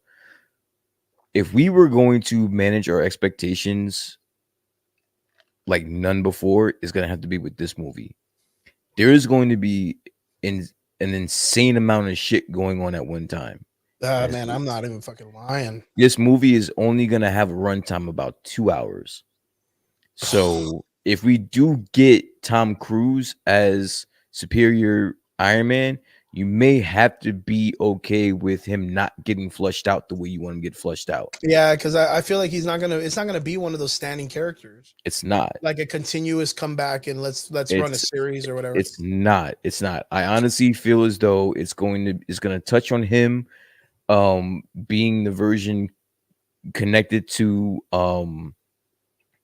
Ultron, and I think he gets destroyed just like everybody else with Wanda. So again, this movie with anything, we may have to manage our expectation for this one because it's crazy all the shit that's coming out, all the shit that we're hearing, They're not going to be able to fit this into a 2-hour runtime. Now, if they want us to call this like a 3-hour movie, okay, but until I hear that, then I'm just gonna say they're just gonna move through this shit really quickly. But no, that would be dope. Like that would be dope if if he comes out to be superior Iron Man and he just comes out to be a dick and Kind of I would fucks him just over or he something. kind of fucks him over, but I don't understand how he would if Wanda's fucking shit up and he's powerless against her basically. What if it's like we were talking about the last time where I told you that it might be Wanda, but a variant of hers, like the lure character I told you about. I don't see how that makes sense because that's gonna pull away from the story. I don't think they're gonna move too far away from our Wanda. Okay. They're gonna centralize this movie around her. They're not gonna move too far around her or put eyes on another Wanda. They're gonna stick to her because she's got a story. We just went through a whole series Yeah, about dedicated to her. what she went through and her mental state about where she is right now. They're not gonna diverge your eyes away from that and go into something else that you're not gonna care about in the next movie. You see what I'm saying? Like, Yeah, no, yeah. they're gonna stick to this Wanda and she's gonna fuck some shit up, bro. What do you think would be the thing that makes her that? I mean, She's got a motive. She because wants right her now kids. she's looking for her kids, right? She wants her kids. She wants her kids. That's I it. can see that. And as you saw, she held a whole town hostage. And when she left, did she look like she gave a fuck about it? Did she apologize for that shit? Yeah, she really didn't. She didn't seem at all like. Up She the just dude- kind of was like, "Sorry, bye." Yeah, she took the deuces and bounce. So Yeah. now you give her the fucking dark hole for however long the time lapse is, Mhm. bro. She's gonna do this shit to the whole universe, bro. Yeah, I can see that.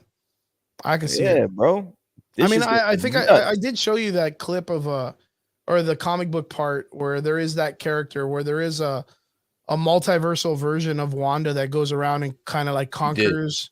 Which I mean, there is a lot of push right now to state that Marvel is kind of like sidetracking people into thinking that, oh, the variant of Doctor Strange that's evil. Check this out. Like It's I a kind of think misdirect. that's a side. Yeah, I kind of think that's a Misdirect. sidetrack. It's misdirect. Um, There is a popular fan theory that's out there right now. And I don't know if you remember the trailer, but when Doctor Strange approaches Wanda and she's attending the trees, if you don't Mhm. remember, she's like a whole bunch of blossom trees. They're saying, and spoiler alert, if this turns out to be true, but there is some speculation saying that is her tending to the timelines. Like she is actually manipulating all the fucking timelines that are fucking the out trees. there, bro. I mean, Yeah, and you that's remember, cool.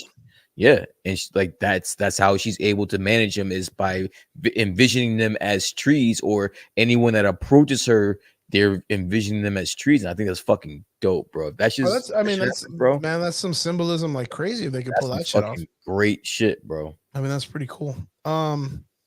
There are some other cameos that have been talked about too, which I kind of ship, man. I think is a pretty cool thing, which is I'm not really sure about the casting for it, but of course they've talked about them bringing in at least some type of cameo or whatnot of the Fantastic Four. Yeah. And Or they're at least talking about Mr. Fantastic, at least. yeah, I Mr. think, Fantastic and Sue Storm. Yeah. They're talking about bringing in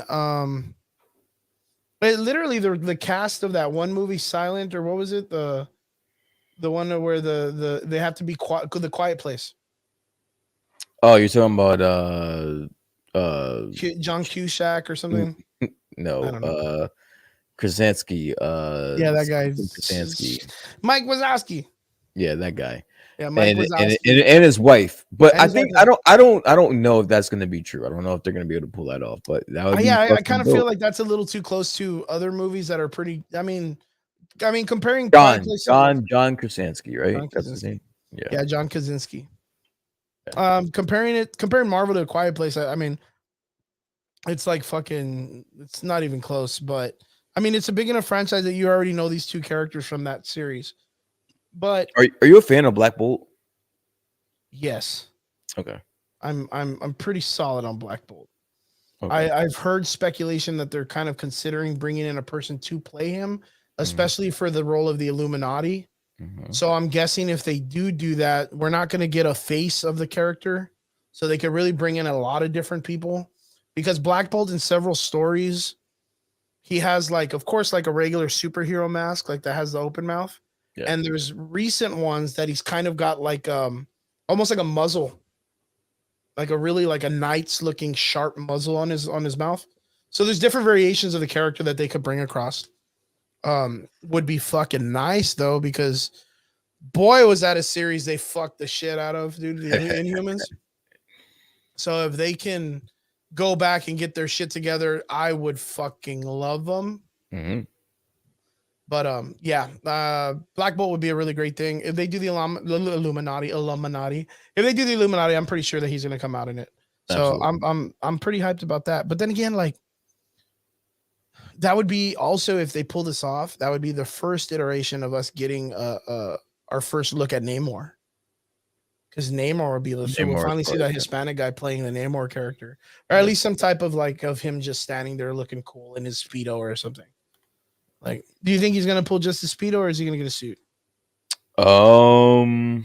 What are you shipping, man? Come on, man. Be honest. I'm be honest with you. I haven't thought about it much until you just said it right now, and it's quite disturbing that that's what you're asking me on live. We're looking for the Speedo, right? On air and shit like that. So I'm just gonna act like you didn't ask me that. To be honest with you, Speedos, boy.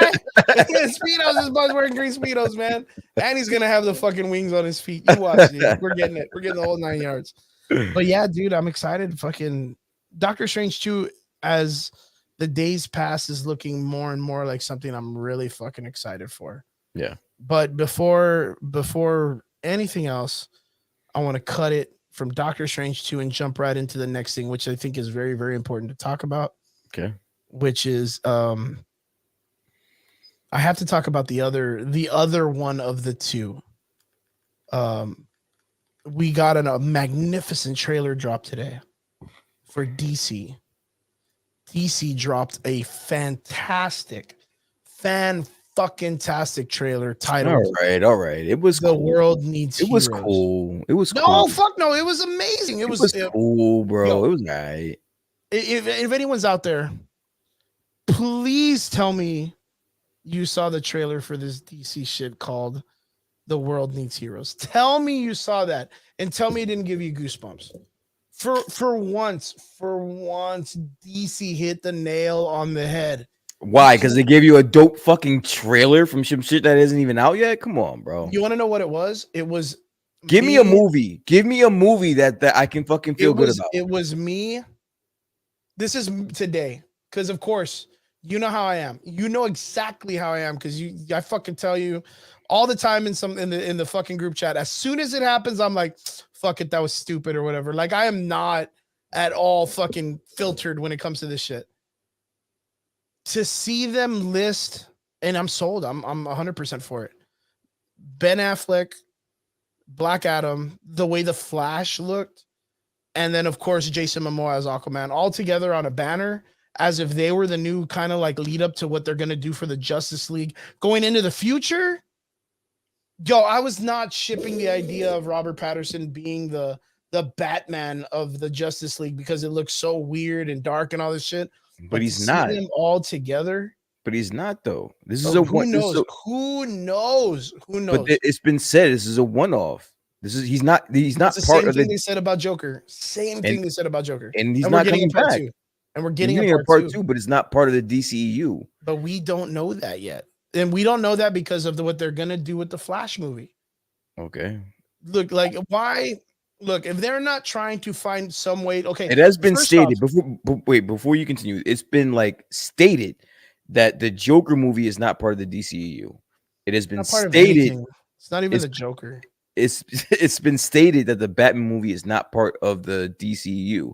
So I get it, but it's not. Is where you're about to take us right now. It's not. That's not what's going to happen. What do you mean it's not in the DCU? It's a standalone movie. But it's in the DCU. It's in the DCU multiverse. No, it's a what? It's in the multiverse. And we know this because in the DC has been one of the only companies to pull this off where everything that they've ever created is the multiverse. Everything they've ever created is in their multiverse. And the reason why I say that is because the Flash TV show and all that weird crossover shit they do on the CW, all of it's canon, and then they canonized it to the film, and they canonized it to the Tim Burton films. DC is not afraid to say, Yeah, fuck it. It's all a part of the same shit. Yeah, fuck it. Yeah, fuck it. Where Marvel's like, no, Agents of Shield, no, Fox Universe, no. They, you know, they're not afraid to put it all together. But if that was your game plan, why not just say that then? Why go out of your way to say that this Batman movie is a standalone? That it's You know not what? part of the DCEU. If you want to know Why? what I think about it, I just think it's their way of saying, yeah, sure, maybe, maybe not. I don't know, maybe, maybe not. And they're just gonna see where it sits in the table. If it comes out to be super successful, I say they put it all in. Well, Joker was $1 billion movie, and that's still not part of the DCEU. Well, So I don't know. Like I'm only gonna take. I forgot what they call it, but it's not I'm in the only gonna. DCU. That's what I'm saying. In this Batman movie is supposed to be on the same It'd be like thing. the Vertigo comic line. Sal or any of the guys in the comments, they would probably know off the top of my head. They could probably look it up. But there is a dark line of comic books that DC makes. I want to say it's Vertigo, but there is a dark series for the characters in the comic book, and that's what they were calling these films. Yeah. They were like the darker line, not associated with the official DC timeline, but nonetheless still a part of the multiverse. I just think that if this was going to be part of the DCEU, why would you fail to capitalize on that and say, hey, no, we have a new Batman. He's part of the DCEU. He's going to be part of this new lineup of superheroes that we're going to have. Why they literally have went out of their way to alienate these two movies, the Joker movie and this Batman movie, to make sure that we understood it has nothing to do with the DCEU. So yes, I understand your support in it and your hypeness on it, but dude, don't break my heart. Yeah, that's my only thing, bro. Like Marvel might have that leeway with me. Where they can fuck up. They can pull some shit off like that. You feel me? Yeah, no, I get it. I 100% believe it. But the Warner Brothers has not proved themselves to me, bro. No, they have not. So yeah, but they will instantly jump and take an idea what they see successful.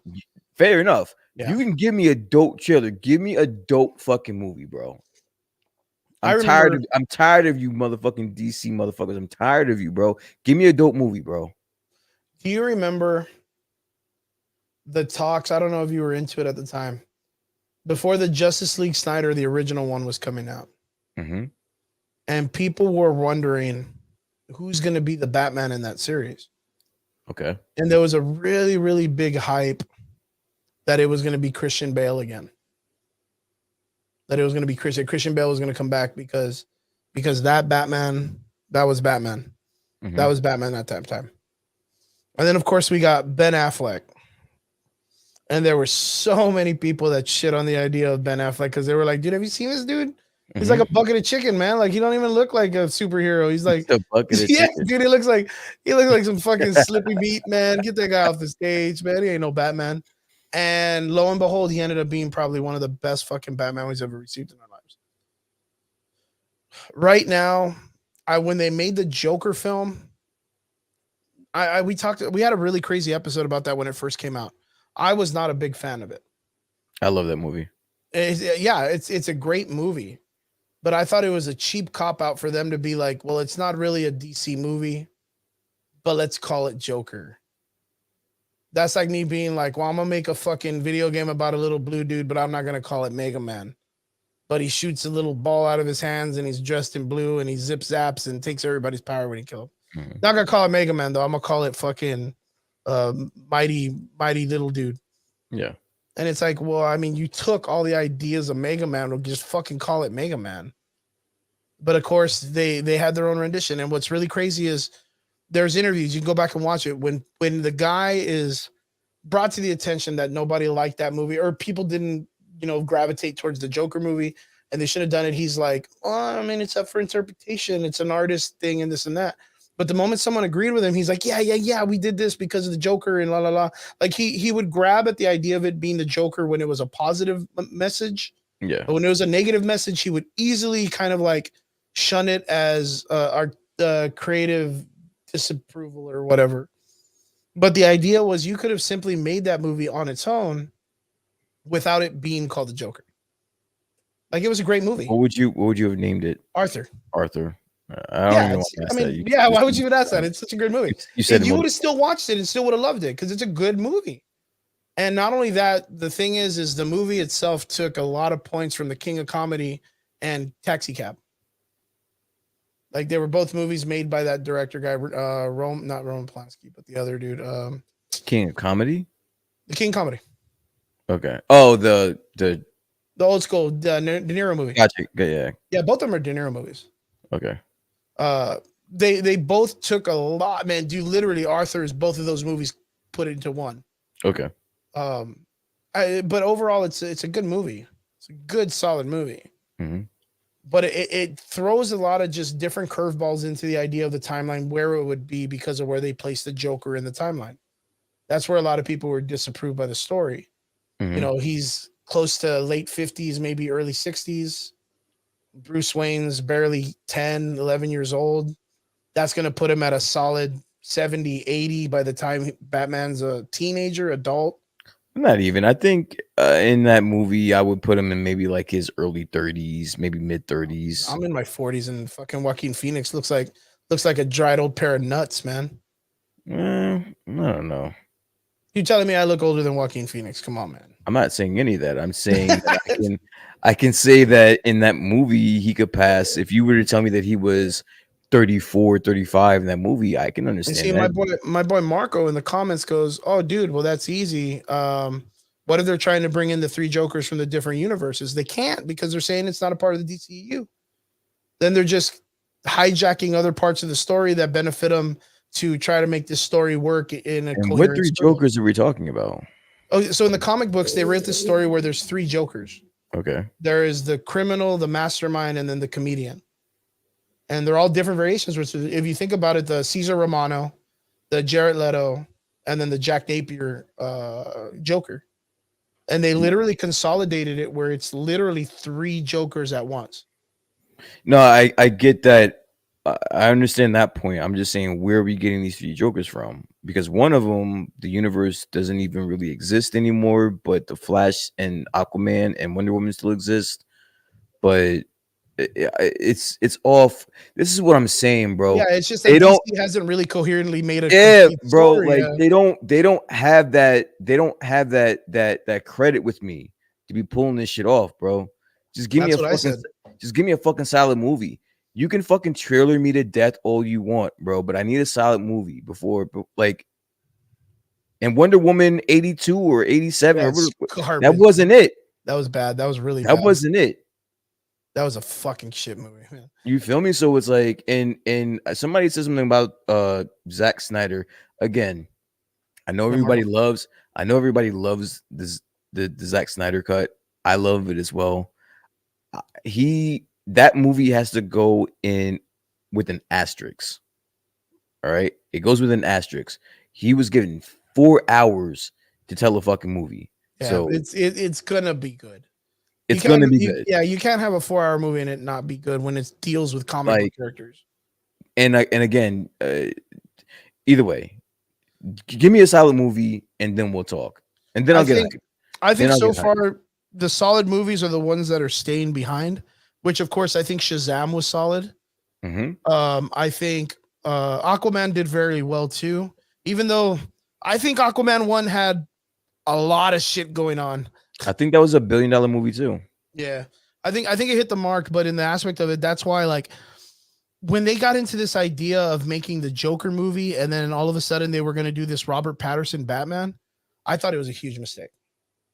And the reason why is because you already got enough problems trying to figure out what you're going to do with the Snyderverse, much less adding a whole new different universe that apparently isn't a part of the universe you're making.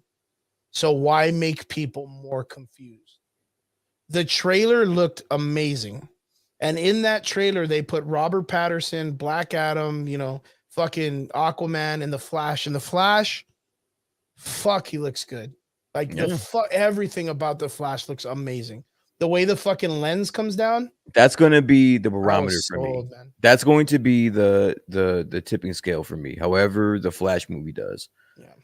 If I like that movie, I'm in. If that movie sucks ass, bro, I'm completely done with them, bro. You can't say that. I can say that. You want to know why? Because Ezra Miller is the G, dude. Remember? What? Hey guys, it's me. It's me. It's me. Yeah, it's gonna be great just based on that. Can you imagine if in the Flash movie he like went into a parallel universe where he met the G version of Ezra Miller, dude? Oh. Dude, With the long hair and everything. yeah, and he's sitting there with the fucking coat with the mink fucking collar. Bye. Yo, dude, I'm fucking sold on that, dude. I'm so sold on that.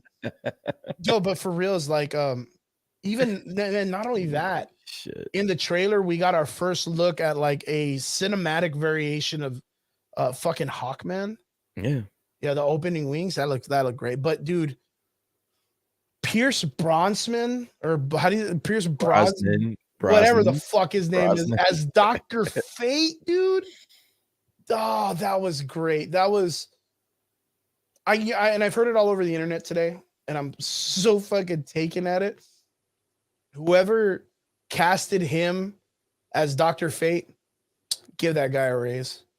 Just fucking give him an extra bonus, or fucking take him to that grease trap parking thing you told him Grease and get truck? him something. Yeah, get him, go take him Fuck over that bitch. there. Gotcha. Because that was genius. You wanna know how genius that was to me? That was like when David Hasselhoff came out for like a split second in Guardian of the Galaxy 2. Mm-hmm. Like just to sell the idea that Star-Lord was from the 80s and the dad knew the 80s. Yeah. Like that was like David Hasselhoff's in the Marvel universe. Yeah. Like it's just perfect. It's fucking perfection. Mm-hmm. For them to cast that dude as Dr. Fate, knowing we're getting a Dr. Fate, kind of gets us closer to knowing we'll probably get a Constantine, which means, you know, we may get another iteration of, we may even get a callback to Constantine Keanu Reeves. So Keanu Reeves is young enough for Constantine, but he's not young enough for any other things that you were fucking shitting on him for. You didn't even ask me who I thought he would be. You didn't even ask me. You don't even. You just said, but you just said that. But you just said we might get another iteration. No, Nicolas Cage, I feel, is too old to do Ghost Rider. I think Keanu Reeves in the Marvel universe is going back to what we talked about earlier. I think him playing the one above all would be fan-fucking-tastic. Which it goes with that Spider-Man story, One More Day. Yeah. Where like he talks to God. If Keanu Reeves played God in the Marvel universe or the Beyonder, I'm sold. Yeah. I'm fucking sold, dude. I'm 100% sold. And he does casually look like the Beyonder from the 90s cartoon of Spider-Man. The one that had the mullet with the gray suit and shit. I have a question for you. Yeah. That we probably should have talked about last week, but I don't think we got around to it. Yeah. Have you heard about the rumors about there being a Madam Web movie, like a standalone movie? Yeah. I heard about that this week too. I'm pretty G about it, man. What is that? I mean, I'm not looking forward to it, but what does that mean in the future, though? Spider-Verse, straight up. Yeah. Spider-Verse. A lot of people are talking about this idea that we talked about it before too with the Spider-Verse, them bringing in Morlun and all of those guys that are the pre-generated guys that eat the Spider-Man throughout the multiverse. Yeah. And they're real like Victorian era Interview with a Vampire kind of characters. I kind of get this idea that they may be like precursors to them introducing Null. And I know you were talking about getting into the story, but I think they might use Null as like a Proxima Midnight Call Obsidian to Null the God. That they're bringing in these characters that are like, oh, well, they fucking feed on the Spider-Man. Well, it just so happens they feed on them because they are a part or a precursor to Null the God, who is the god of the Venom symbiotes. The symbiotes. Who's all connected to Spider-Man in some weird way. I think for sure Null is going to be the big bad in the next like 15 years. As long as they do them right. I do agree with you. I do agree with you. I think that they're planting the seeds now. That I think Null is coming very soon, actually. Yeah, I think so too. I mean, I wouldn't say too soon because we know that Kang the Conqueror is coming. Like we know there is so. I don't know how much of a. I don't know how big of a villain he's gonna be now. That's what I said the last time. I was like, well, I don't know what the fuck they're gonna do with him. Like before, if you would have asked me a couple months ago, I would have said he would have been like the Thanos of. Yeah, well, he's so crazy. He's cool of this, shit. But now I don't know, dude. Yeah, he doesn't seem like all that rough when he's like, oh, he's just a dude from the 31st century that's got some technology. cool. I That's all don't, right. I don't know now, dude. Like they may need to go a little bit more OP for You this know, and next. that's why I don't know if you remember me and Trigger talking about like the Annihilus wave. We talked about the Yeah, I remember. Annihilus I waves. remember. Yeah, we Yeah. talked about that for space. There's going to be some. They need to have some real heavy hitters Mhm. that are going to be doing it. Like Thanos is one, but they need like Thanos like on the ground on Earth, Thanos in space, and then Thanos in the cosmic world. Like that's what they need. They need 3 heavy hitters. Well, they're gonna need Um, to. They're introducing Adam Warlock, so it's gonna be like you're gonna need to start upping the ante for these villains, bro. yeah, Adam Warlock is kind of like the space Jesus. Yeah. Like that's the easiest way to explain him. But he's a little weird too at times, but like it's because he's really corny. But there is this guy, and I don't know if you guys, if anybody subscribes to it. Not he's not like YouTube. He's a character in the comics. His name is Korvac. Yeah, I want to say like Adam Korvac. That dude is like a regular guy who ends up being like a god. And I think those characters who end up like kind of like falling on some power that they don't understand and becoming like cosmic entities themselves. I think those kind of characters is what really sells for really good villains, like in the cosmic landscape.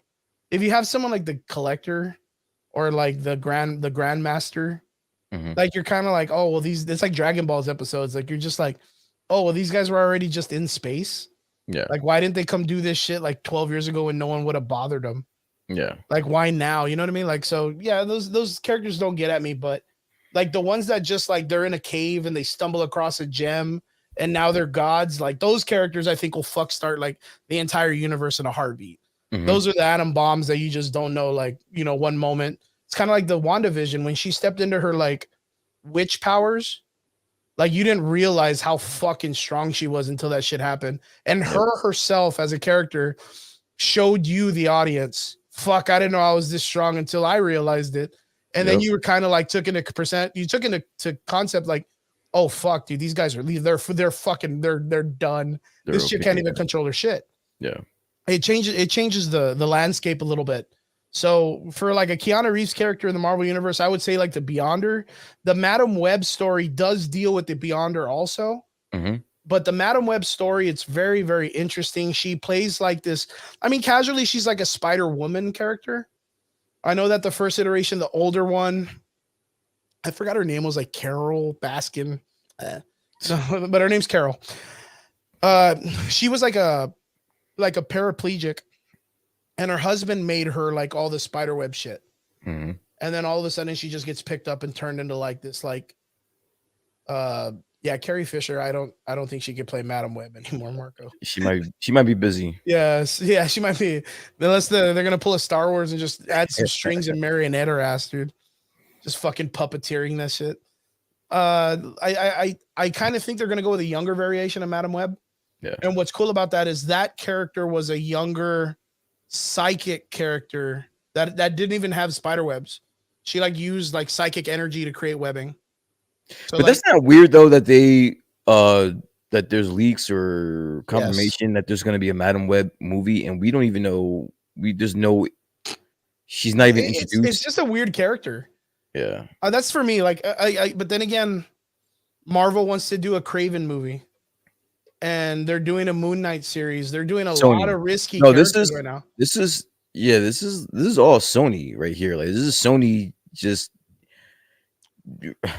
Well, I mean, I kind of that's the same thing. I chalk it up like the Moon Knight series. they better be careful. And I give it up to you guys out there. Anybody out there that's a real Moon Knight fan. I don't mean like you just saw that they were making a trailer and now you're simping on it. Like, no, I mean like you've been reading Moon Knight for years and you've been waiting for him to get his cut. Like if you're one of those guys, like I give it up to you because Moon Knight's a boring fucking character. But lo and behold, he's getting a Disney Plus series because they're like, you know what? We like money. We like money, and this guy looks like he can make some money. Where's Oscar Isaac? Apocalypse? No, sir. Let's reset that. We're gonna make you fucking Moon Knight now because he was Apocalypse in the fucking old movie. I don't even remember. I remember. We're just talking about that. I just told you don't we're remind me. Yeah, I just told you don't remind me. But yeah, I think Sony's doing the same thing, but they have such a small pool of characters to pull from. Like Craven, Morbius. Like who the fuck asked for a Morbius movie? Like, but I guess like, am I gonna watch it? Fuck yeah, I'm gonna watch it. Am I gonna watch Craven the Hunter? Fuck yeah, I'm gonna watch Craven the Hunter. Why? I don't know. Because there might be a possibility the webhead's gonna come out and swing and do some funny shit. Am I gonna watch it because I'm a fan of Craven? No. I watch it because it's a superhero movie and I love superheroes. But it's just I have no faith. Zero faith. Venom 1 and Venom 2. Mhm. Need I say Trash. more? No, If no, it no, like I mean, a Sony Marvel movie that's not So- Kevin Feige, a Sony movie, a Sony Marvel movie that's not co-produced by Kevin Feige, it's trash. Yeah, I think you're absolutely correct. For what it's worth, the 2 Venom movies did not do good. But we have to understand that they made their movie, they made their marks, they made their money from those films. There is probably a pretty good sized fan base. I mean, they're literally, I don't go anywhere without someone wearing some type of Venom outfit or rocking a shirt, or at least saying that they're not friends, not fans of Tom Hardy's Venom. Yeah. I mean, I get it. It's cool.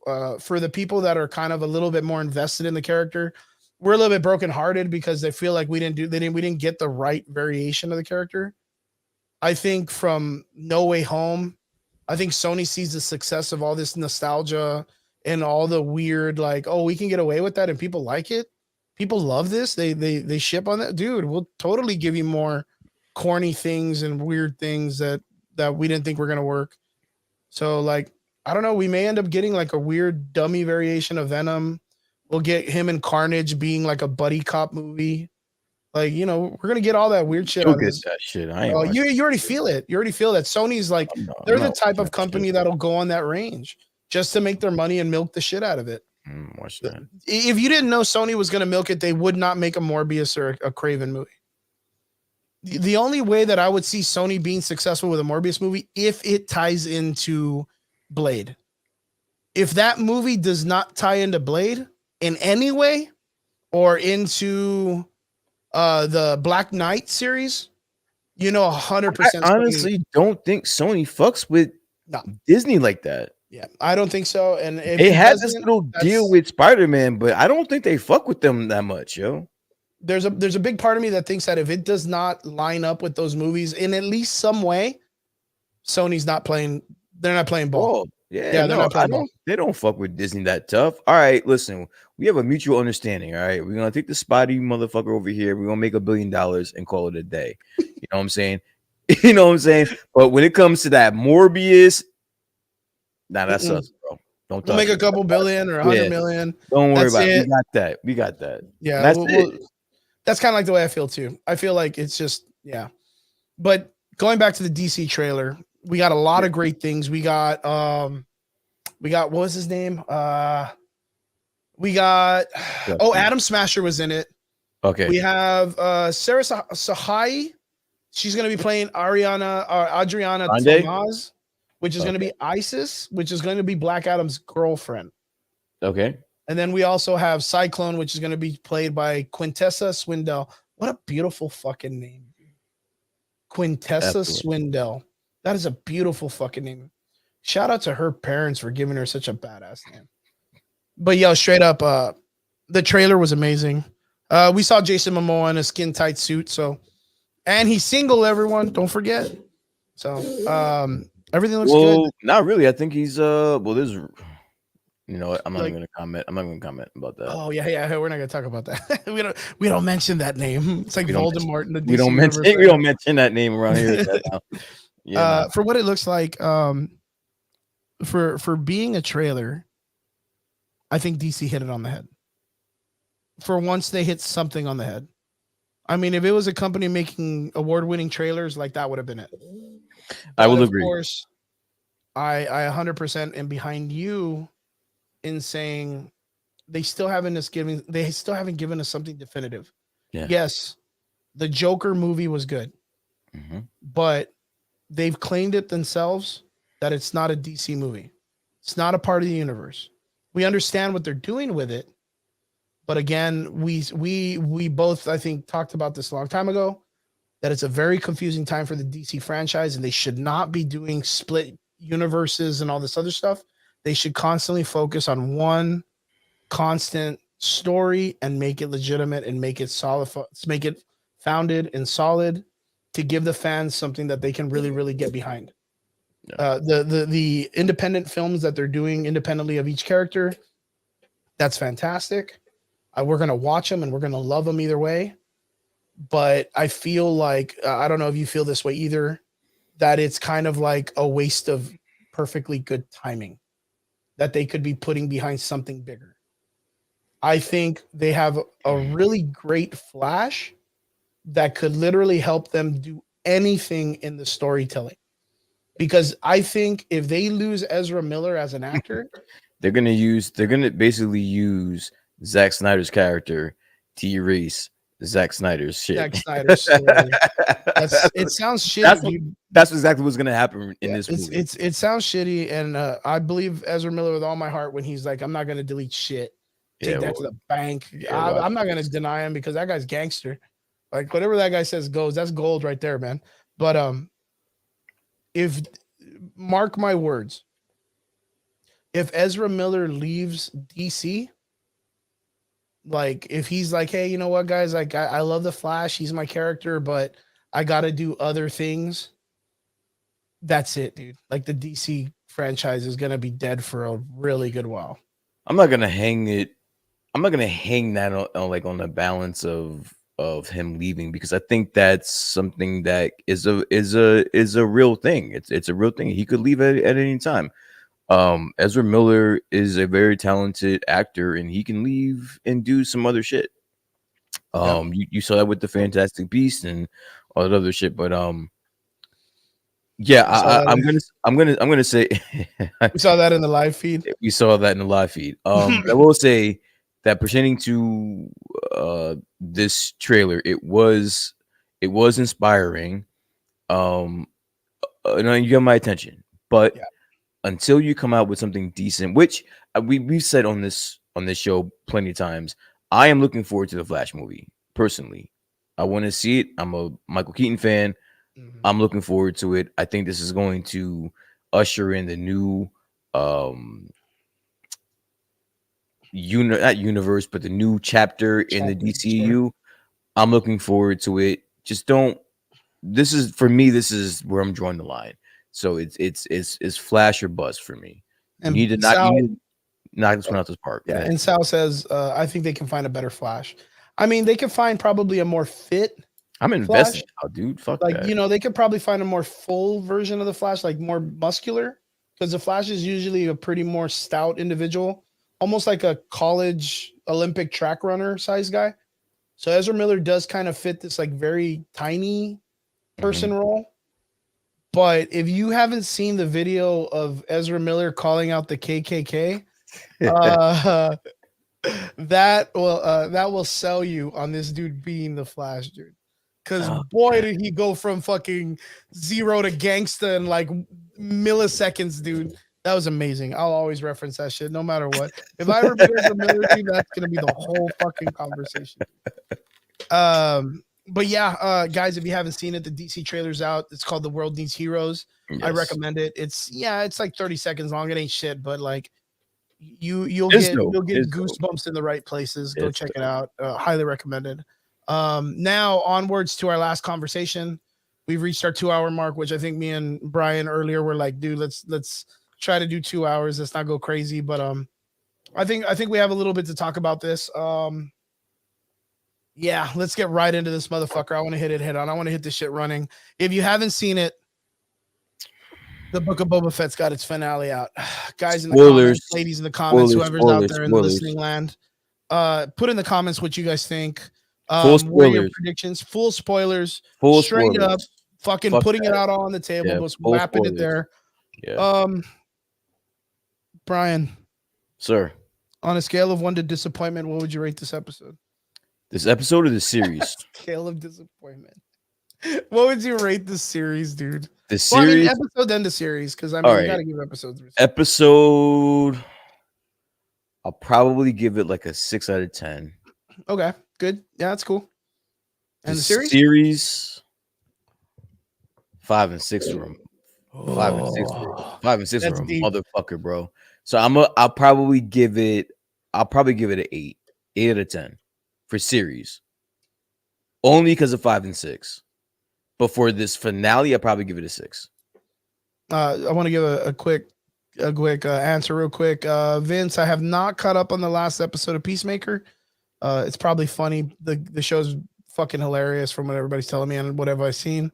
And Sal continued on to talk about Ezra Miller. To me, I have, but to me, he doesn't act like the Flash in the comics. Like he doesn't know the character. Yeah, I mean, he kind of just portrays him to be like a comedy character, but he is just doing what he's doing as an actor. Yeah, Like, he's he's just going off of what the director wants. Yeah, It doesn't even matter if he doesn't know the character. The director is just going to be like, yo, act this way for me. And then he'll just go from there. Because I guarantee he doesn't know what wizards act like too, but he plays that shit real good on the fucking Harry Potter story. So I kind of put it up more for the director of those films. But going back, Boba Fett. Yeah, I'm kind of with you too. I give it like a 6 out of 10. The series overall, it's really low marks for me, man. I'm not even gonna lie. I think the last 2 episodes that were directed by 2 other people, written by 2 other people, and not directed by Robert Rodriguez was the best part of the series. And everything Robert Rodriguez touched, he needs to go back to making his own films. Are we worried about the writing of Filoni? No. Okay. No, not really. I mean, yeah, that's a good question. Yes and no. Why? My biggest point when it's been talking about people, like talking to people about the series and what I thought and what I didn't, is I felt like this last episode was a really bad rendition of an Indiana Jones movie. I kind of feel like Filoni and Favreau, they know that their fan base has grown, and there's moments in the story where they're like, oh, bet, bro, this is for all the badass fucking Star Wars fans out there. I'm totally going to make them get hard with this one. And then it goes back to being like, oh, dude, Star Wars is for kids, though. It's not for you. It's for the new age people. It's like there's only like little moments that they use like these really, really like high caliber parts and dig deep into the lure. Mm-hmm. And then they give us just some shit that's like, dude, but it's a show for kids. Dude, why are you getting all mad? Yeah. And I feel like the last 2 episodes that came out was a huge nut rub, dude, on people who know like the Star Wars lore, the people who've been there throughout the years. Like it really rubbed us the right way. Mm-hmm. And then it came back to this fucking mess that they made of the Boba Fett series. And they were just like, oh man, dude, like this series is kind of not going so well. Let's tank Cad Bane. Let's have Mando take him out and let's make him dumb as shit and not make him like the ultimate fucking assassin that he's always been in the series. Let's make it to where Mando drops his ass with a cool little sweeping kick and stabs him in the stomach. Some shit that he learned from some fucking chick with a cane in the middle of the desert that got wiped out by a bunch of bikers or fucking fish people. Like that's going to be the shit that drops Cad Bane. I don't know. Like there was a lot of like, there were parts that were saving graces for the character. Yeah. I was talking to a friend of mine, Alex, earlier. He was in the comments and he's like, dude, it was pretty cool. Like to see like that image of Mando and Boba flying through the sky. That to me, shit, like that to me was the peak of the episode to me. Everything else was downhill after that, as far as it was iconic, that whole thing. But to me, it was one of those things like, why now? Like, where was this Boba episode 1 through 5? Like the whole entire series, Boba's been written as this like ignorant character, super weak and downplayed. And then in the last episode, he goes all Maui on fucking on everybody and tells this dude to like kiss his ass like before he goes into the battlefield. Where was that Boba earlier? Like, I don't know. There was a lot of like oh well, we can do this because these characters get like Mando and him getting shot 80 billion times and then just like huddling around each other and making a dome around themselves and not dying. I really wasn't too critical about that. I'm super. I don't know. It's just what really had me confused. What can the Darksaber do? Like, Fuck if I know. I don't know. are you telling me that force field behind the fucking Scorpion droid was that strong where the dark saber could not penetrate it? And then I when don't it, know. It's, and I know that it's a good question, and the reason why is because the writers knew that question would pop up. So then all of a sudden, Mando's like, "Oh, the vibration is too fast for the saber to stab into it." I guess like a Rancor beat the shit out of it. He punched it enough yeah, that it was strong enough that your light that fucking Black Chris Hansen's hand can go through it. yeah, that was the Like, only thing that I think I was a little bit critical about, where I was confused. Like, wait a minute, like this isn't. Well, no, it was a I few would have I would have kind of instances. preferred this idea that like he takes the saber and stabs it in slowly, and Yeah, slowly it's going through. yeah, But like then the thing moves and it shoots it out. I would have kind of been like, whoa, like he needs time. My brain yeah. would have clicked and it would have been like, oh, obstacle, he can't do something. Not just be where he's swinging at it like it's a baseball bat and he's just hitting it and it's I, just bouncing off. And it takes 3 swings for him to be like, oh, my sword's not working. Well, no shit, Sherlock, dude. You hit it the first time, it didn't work. I also like found myself questioning, why was the aim on these droids so bad? They Well, that literally had worse aim than fucking than the stormtroopers. stormtroopers. Like, it was really bad. And that's why I kind of I And I don't want to found be critical about some of this shit, but like I'm watching it and I'm no, it's a legitimate like, question. what the fuck are we They're doing legitimate here? questions. I think they're legitimate questions because, like earlier, 80 people are hanging behind a car, and the whole fucking city's shooting at the car, and then all of a sudden these 2 robots come and shoot it, and it blows up like it was like an explosive device. And it's like, well, why didn't that shit happen earlier? Uh, Going back to the Mando show, the first series ends with them doing a battle with a bunch of other Mandalorians jumping in and fighting alongside with them, right? Yeah. In that series, a couple of Mandalorians get shot and killed.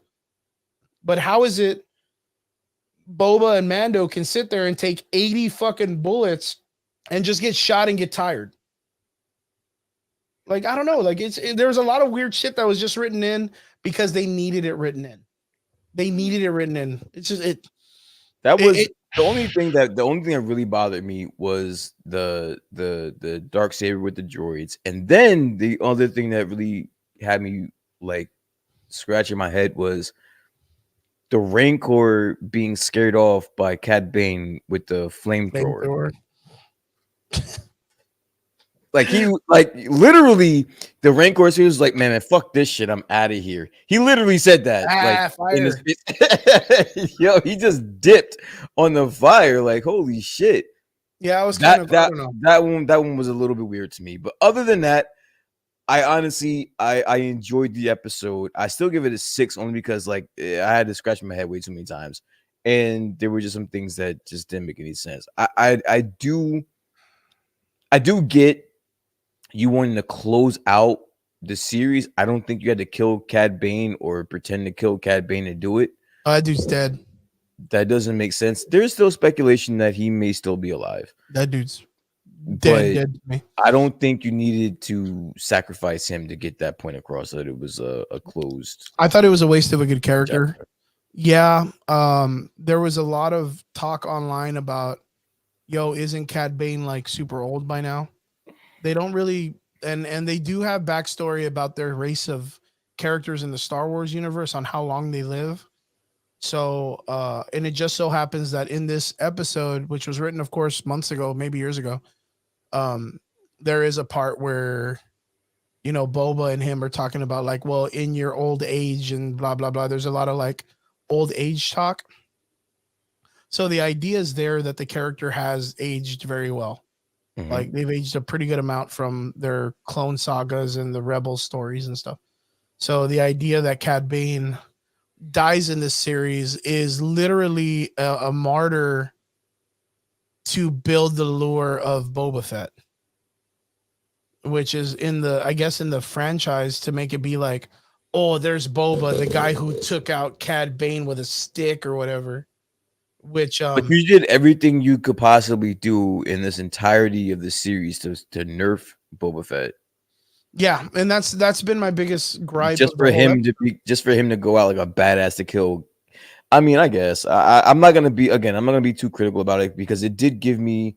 Listen, this show did give me some epic Star Wars shit, Yeah. and for that, I appreciate. I'm appreciative. I appreciate. Yeah, but the problem with this show was that the epic Star Wars shit came at the expense of building another show's popularity. Do you 'Cause I think they think should that- just name this episode? Do you think they should just name this Mando season 3? I think they should have named it The Mandalorian Season 3, The Book of Boba Fett. That's what I think they should have called it. That would have been perfect right there. Yeah, that's perfect. Because we know Boba Fett had been established or reestablished in the Mandalorian show. Of course, all of us Star Wars fans were behind us getting a series, but we didn't know how they were going to do it.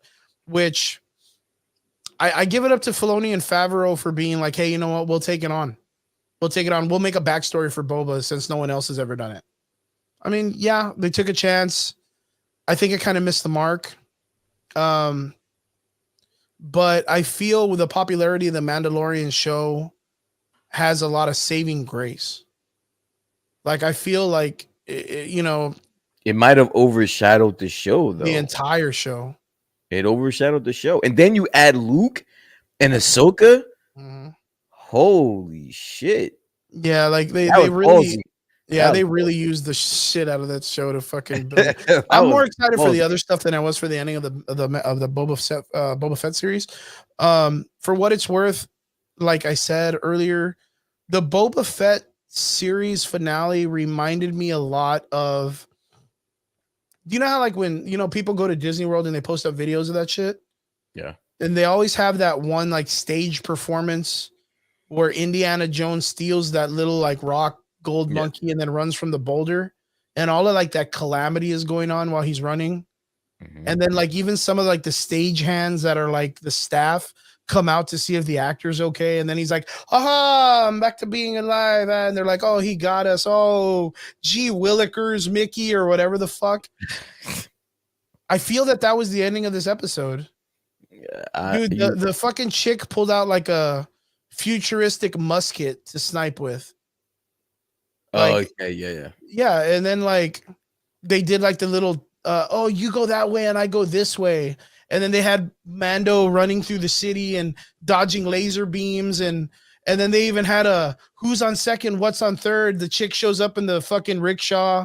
You're not gonna believe who's here with me. And then there's a big robot killing everybody, and he's like, "We need to get out of here!" Whoa, whoa, whoa! Like it's like a big Bugs Bunny episode. That whole movement was like a big Bugs Bunny silly thing, and then all of a sudden she's like, "But look who it is!" She raises the fucking blanket, and he's like, "Yay!" And he's like, Grogu, oh baby, you're here. It's so good to see you, but we need to go. And I was like, dude, what the fuck is going on?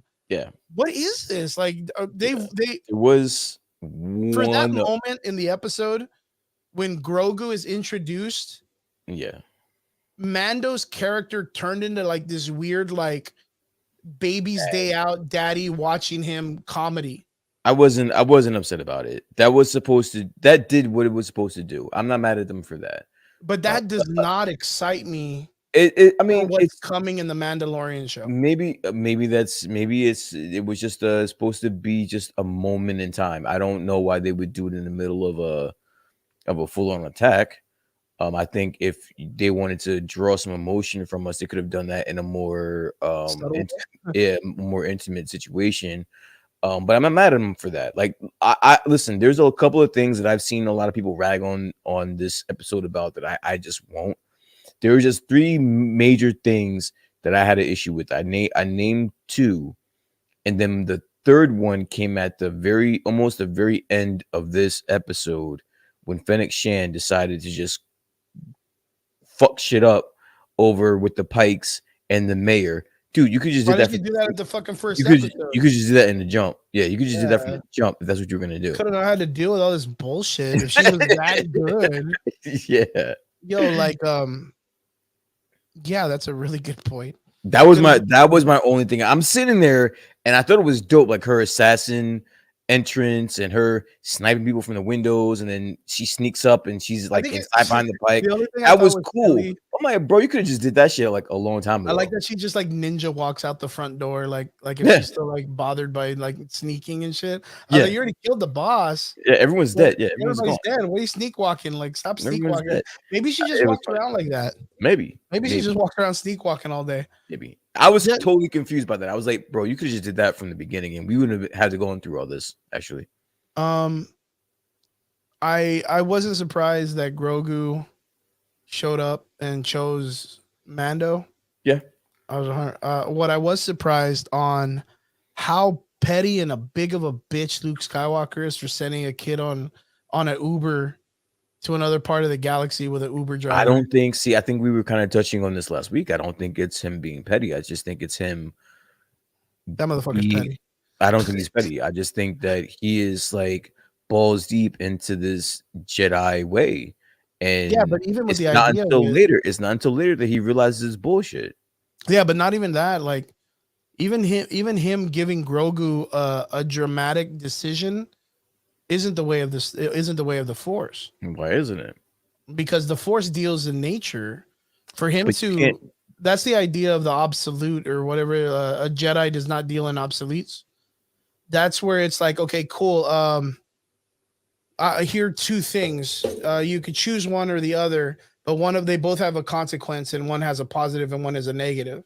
Like, he literally bases them both on the chainmail. You can go back to your father figure, but you won't be a Jedi, or you could choose this lightsaber from a dead Jedi, and I'll make you the greatest Jedi ever around. Literally, he says you can go back to your father field, but you're dealing with emotion negative as a Jedi, in his own opinion, and then goes, here's a lightsaber, and you'll be the greatest because I chauvinistically am going to make you the best thing on the planet. He's telling him a positive, but that is not natural for the Force to guide either one of those questions. But I think it's more of the fact that as the I guess the person that's teaching him, he knows he's not going to be able to do both. He's not going to be able to become the best Jedi that he could possibly be while he's still worrying and focusing on Mando and over there. So he's like, yo, you have to pick, bro. Like, you can't do both. That's not allowing the Force to naturally run its course. Well, I mean, I don't know. I mean, I would say like it was a cool philosophical question though. Like breaking it down to the concept, because it breaks down to the general idea of like, what is the Jedi then? Because even Ahsoka Tano is like, well, what do you think? Right? Or Luke Skywalker asks her, and she's like, you need to trust your instinct. Like, what do I do with him? What do I do? Remember, but that's because that's Luke. And I was just talking about this earlier, that Luke's character, what's very crazy about it is I think the writers of the stories have subtly made a very good character theme around Luke, where he's kind of full of himself. Like, after Yoda dies, he kind of makes himself a master. He kind of portrays this like, yeah, I'm kind of a Jedi. Yeah, I'm the last one. Yeah, I'm going to make a school because I know exactly what it is, even though he was getting it from books and all this other stuff. Yes, he's visited by characters in the Force and whatnot when they come and visit him and kind of give him iterations of the Force and what they believe it to be. But he kind of like, he took it into this consideration, even though he did not have the time to be a master in the thing. What would you think if we always talk about him? I fucking love Mace Windu. Mace Windu was the G of the Star Wars universe. When they brought Anakin up to him after he was all fucking teenaged up, he's all big dick energy, standing all cool and shit. They brought him up into the council and they were like, what's up, man? This is my boy Anakin. He's been slapping hoes around and doing this shit. Like, he's ready. And Mace Windu's like, fuck out of here. Not ready. Shit. He ain't ready. Fuck out of here. He wasn't the only one though. There was a lot of Jedi. Yes, all the Jedi agreed with him, because Jedi, then again, like, Mace Windu kind of was like the voice. But okay, what would you think if Mace Windu was there? What do you think he would have told Luke? I'm trying to figure out what, I mean, it's kind of the same thing. If Obi-Wan went to the Senate or went to the council and said, hey, what do you think? Do you think we can make him a Jedi? And they say no. Well, who's to say that's not that's not them forcing their Yep. will on? It's the same kind of That's thing, why the right? council was all shit. That's why That's them what I'm saying. being in that nature was in that concept. That's why everything was destined for fail for the Jedi. That's what I'm saying. Like, so that's only what Luke knows. That's the way of the Jedi. That's the way that they know of, is they can preach that,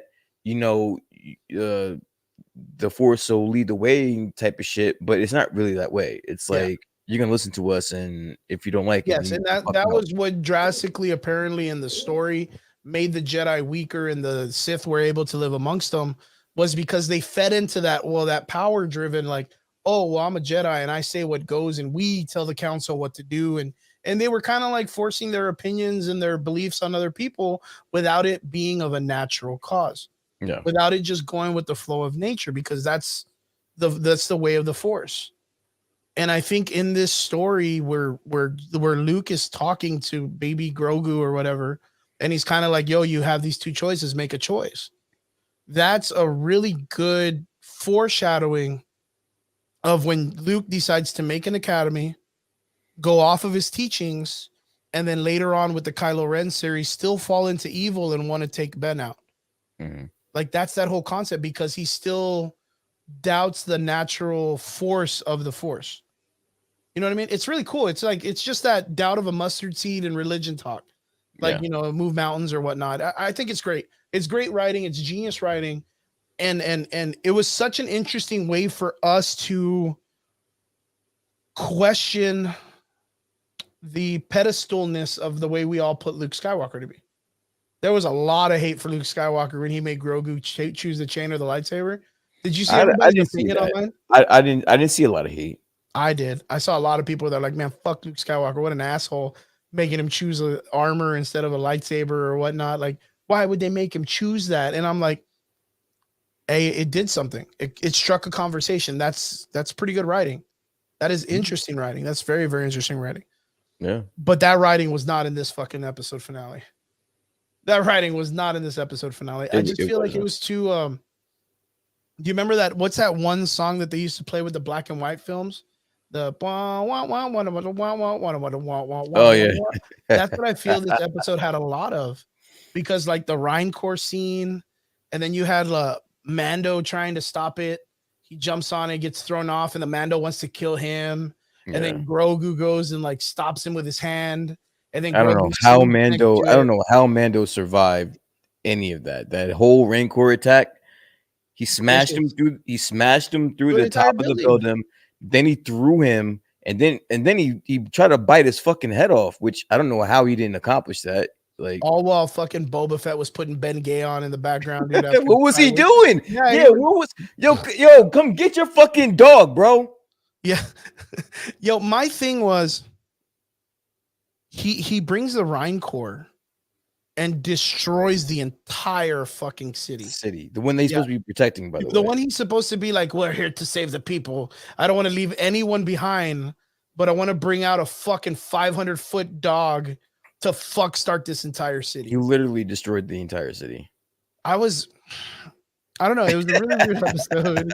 It was a really weird episode. It was really weird, but I gave them a lot of leeway. I still give it like a 6, maybe even a 6.5 out of 10. I even with all of that, I could probably dissect this episode and just pick it apart. But I'm on board. You know what? We called it last week when we said it was going to be like a battle at the OK Corral. They even had like a let's stay out in a building. We need a sniper. We need to shoot and keep these guys back. Yeah. Someone will come in with a big Gatling gun and shoot at, and the firepower will come in and save us. It was a big shootout. But this was not a better shootout than the first season in The Mandalorian when the Mandalorians came in to help Mando. Yo, was I the only one that was upset over the fact that we were waiting for the Freedom Town people and like 8 people showed up? Yo, but they showed up in that little tank. That was pretty G. It was like 8 people. I thought like a whole village was coming. I mean, apparently it's a village of 8 people. Well, it would have been 10 if they didn't shoot the fucking deputy and sheriff. That's fucking crazy, dude. I'm like, yo, 8 people, like 7 people showed up, bro. I'm I like are how you that kidding me? bartender spoke for all 8. And Like one of them they was a were all probably in the bartender. bar at once. They were all probably in the bar at once. Yeah. That's funny. For what it's worth, like there was some stuff. That was funny. The Tuscan Raider part kind of casually played into the story at the end.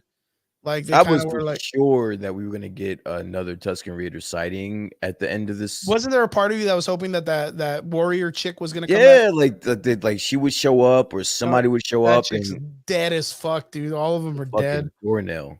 It's Yeah. crazy. That's I crazy. don't know. Like I feel lackluster. I feel like the Book of Boba Fett was really lackluster. Is it something that I'll probably go back and visit? Probably not. Probably I don't not. really feel any I don't feel any desire to want to go back and put myself through this again. It did get me excited for the Mandalorian seasons. I think you're absolutely correct when you said that maybe they're going to do something Jedi wise with the lightsaber. I think there's going to be a time jump because right now, as a matter of fact, I think you posted it in our private chat where there is conversation about a Star Wars film that's under wraps, and I believe the code name for it is Grammar Rodeo. Not even under wraps, but I think there's gonna be a secret series, not even a film, it's a series, I think, that they're gonna do for Disney. I really think that they're gonna end up doing the Val Vectis, Okay. the Mandalorian, but it's gonna be Grogu as an adult. Shit. That he's gonna grow up and he's gonna be the leader of the Mandalorian as the black saber character wielder. Yeah, and that's gonna be the loop where you had a Jedi who created the saber, and you'll have a Mandalorian Jedi holding it in the end. Okay. I really think so. I think it's a great story to tell. I think we'll end up getting like and this is in the future of the story because Grogu's got to be like, for him to even be at that age range, he's got to be like a teenager. So 500 years, 600 years in the future of the Star Wars universe. Yeah. We're going to end up getting a small Grogu teenager about Yoda size wielding the black saber and Yoda's lightsaber at the same time. And he'll be like the star killer character. Yeah. So literally, I'll probably get that vibe that I told you where I assumed Grogu was going to be on the battlefield and Luke was just going to throw him like a football with the spiral and the lightsaber. We'll probably get a lot of that shit with him with 2 lightsabers at the same time. I feel it. That like would be dope. That was the only thing I didn't understand about the second to last episode when Luke was making him choose. I'm like, bro, there's been Mando Jedis before. And that's why I say, like, he's very He can be chauvinistic both. about his Jedi ways. Yeah, he can be both. I didn't understand that, but I guess listen, you know what? I really think whatever he says goes, bro. Yeah. Yeah. I mean, I really think it's really good seed planting to show that there is like a bad part of Luke being a leader. Because we know that, he's destined for failure because of the future of the Star Wars story into the old trilogy, the new trilogy, right? We know he fails. He fails as a Jedi master and a teacher and everything. A lot of his kids get killed. Some of them get taken or whatnot, but there is failure. And the reason why there's failure is because he has a kink in his armor, and he doesn't really learn the real way until the very end of the trilogy. Mm-hmm. So I really dig it. I like, because we get to see that whole, like, that self destructing nature of Luke Skywalker as he begins to grow older. Really excited. What did you think? Get a Jedi on the battlefield like we thought. Yeah, no, we didn't. But I'm actually glad. What did you think of the post credit scene? I didn't even care to watch it. I didn't even stay, but someone told me that it was the sheriff in the tank. It was Cobb Vanth in the back of the tank. And it's cool. I mean, they're just gonna bring him back. Freedom Time will be good. It shoots, but it also shoots to Thundercat, the doctor that does the mods, and he's gonna make Cobb Vanth a mod. Well, oh shit, that's pretty cool. Yeah. Can we assume that we'll probably get a COD Valve whatever episode or season? I don't know. It just kind of, but it does give you the idea that he's going to be a a reoccurring character in the franchise, either in just the Disney Plus series or whatnot. But he'll be back. I wonder in what capacity, because everyone's talking about they're anticipating another season of Mando. Dude, we might not get another season of Mando. Like, that's a reality. Like are you talking about like in reality? I know that the actor is working on Last of Us 2 right now with Gabriel Luna. They're filming that right now in like Europe or Spain right now. Yeah, I mean he's doing that now, but him and Favreau need to work out some things. Pedro Pascal and Favreau need to work out some things. And until that happens, I don't foresee there being a Mando season 3 or Mando season 4. Is that kind of like with all the 3. political stuff or like the online social stuff or no? There's I don't know. What's that? No, I mean no. It's an addition to that, but there were some creative differences in the last season of Mando between Jon Favreau and Pedro Pascal, and to the point where it blew up. And I don't know if you remember, but season 2 was on hold. No, Like they stopped season 2 for a minute because they had blew up at each other. Oh, wow. And there was an issue. You do realize that's the reason why we have the Book of Boba Fett, right? No, I didn't even know that. Yeah, we have the Book of Boba Fett because there is some background drama between the star of Mando and the creator. Oh, I get you. Well, I hope he likes to make money, because if he wants to keep a job with a character that is, we're not talking about Dave Bautista. We're talking about Pedro Pascal. He'll be able to make some money. He was making money before this. Yeah. I mean, I'm not saying he's not. I mean, he just made Wonder Woman 1982. I wouldn't really be like, he's picking some really great things, and now he's in that Nicolas Cage movie. If he didn't pick that shit just to be in a film with Nicolas Cage playing Nicolas Cage, yeah, that guy's making some weird ass decisions in life. He'll be okay. I mean, he's making Last of Us 2, and that franchise is already a huge video game franchise. Yeah, so he's making the money. That's not a problem. But the Mandalorian as a character can be easily replaced. Dude's in costume all the time. So the idea of him removing his mask was already like apparently a big enough no-no that even the dude that's carrying the fucking lightsaber that controls the entire race of people they are is still a major no-no for him. Even if he was like, yo, bitch, like, you can take your mask off. I'm the Mandalorian. I have the Black Blade. I fucking tell you what to do. Like, I'm the king of this shit. That chick, the forger, was like, yo, you take your blade, you took your helmet off? Bounce. Get out of here. He's like, I just thought it was... I have a secret key, though. I have a VIP pass. What do you mean, bitch?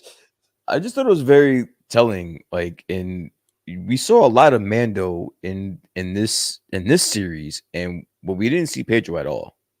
Yeah, I mean, because I think that was a once in a lifetime thing. That was like a one-time thing that the Mando will take his helmet off. That's it. The only other time that's going to happen, I'll call it right now, is when he's dying and Grogu removes his helmet. If you think for a second that an actor like Pedro Pascal is going to accept a role where he's going to be in a fucking helmet the entire time, we have some issues, bro. We got some issues. I don't think he wants to hear that. He's not going to want to hear that. It's Star Wars. I'm Pedro Pascal, bro. Like, you pay to see my face. Like, well, what do you think is bigger, Star Wars or Pedro Pascal? That's him fighting the entire franchise of Star Wars, the entire checkbook that's Star Wars. Whoa! So then, why take off his helmet in the first place? It's good writing. It was a perfect push. It's perfect. You can't tell me that wasn't a perfect scene. It was a perfect scene, but I think it was now that they've established it was monkey grease by him saying, "I'm taking this helmet off, and you're gonna see my face, and I'm gonna get some speaking roles with my helmet off my face." And now 100%, I'll put my life on this. Okay. That the next time that we see him with his mask off is when he's dying from something, and Grogu takes it off to look at him in the face for one last time. There's absolutely zero chance that happens. I think that's my call. That's my prophecy.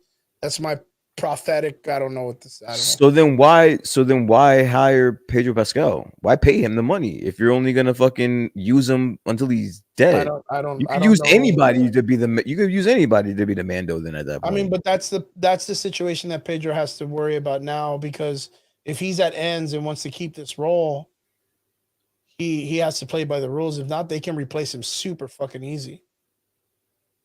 Anyone right now would love to step into that role. dude, there's 3 Mandos left in the world. Yeah.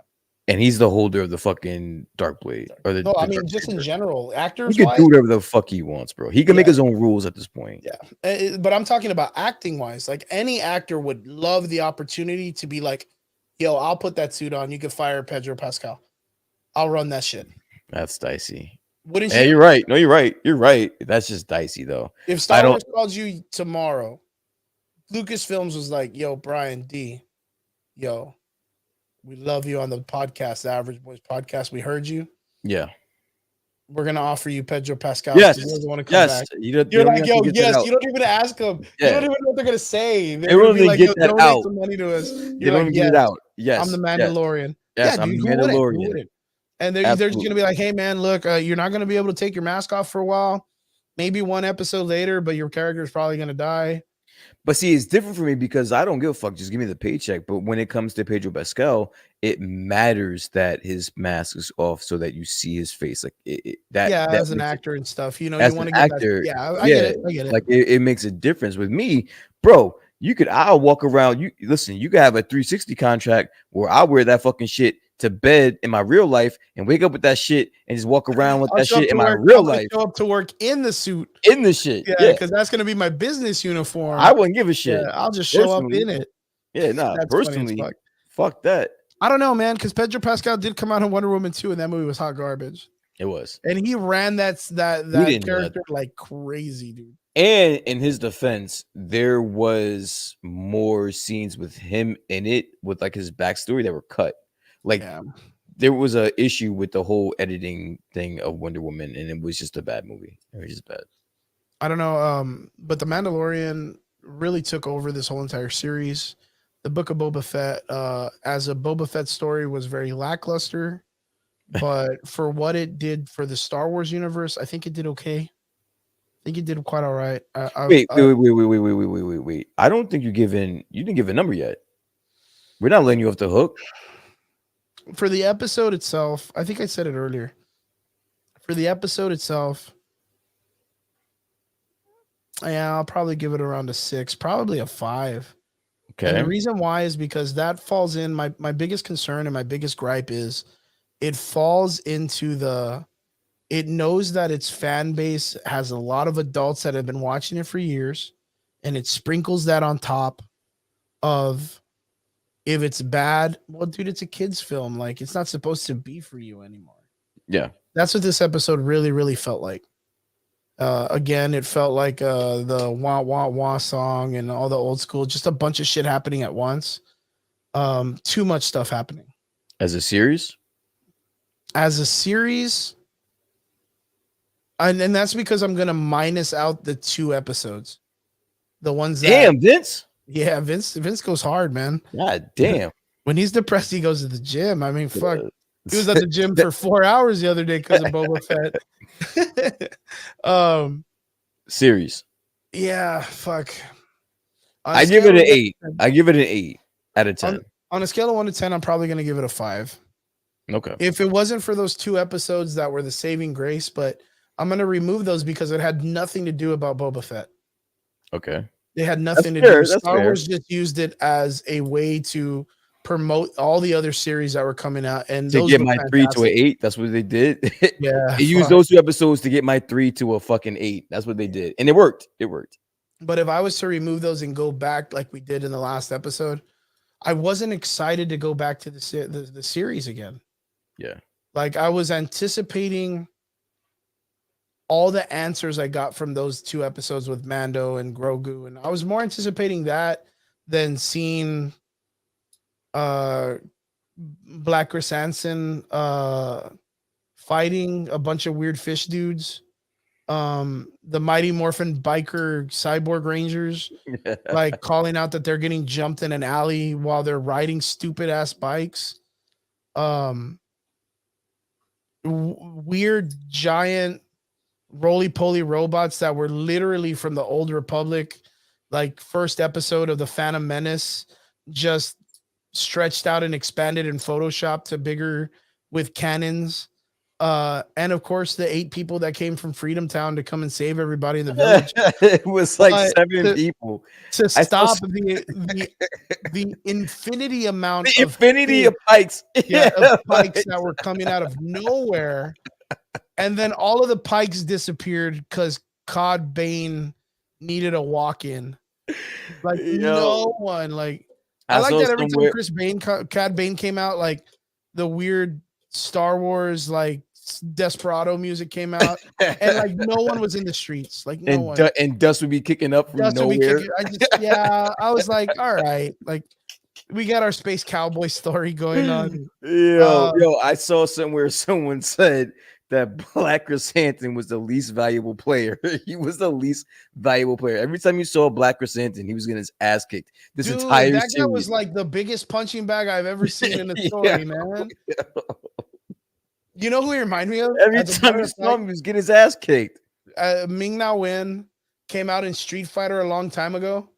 He reminded me of Zangief in that story, the big guy. That's what he reminded me. Just a big dumb dude, like, and he got tanked every 5 seconds. Every time, yo. Like, every fucking time. It would be him looking, and he always looks around and he's like he always has that one rock ass eyebrow going up, and then all of a sudden, just 80 people jump on him. I literally thought the fights were eating him. I literally thought they're tearing him apart. I was like, oh man, that dude's fucking dead. And then he starts coming in and just throwing people around. And the only person, literally the only person he beat up was the main character of the show. Yeah, Boba Fett. That was it. He was the only person. And he beat him up when he could have drowned his ass.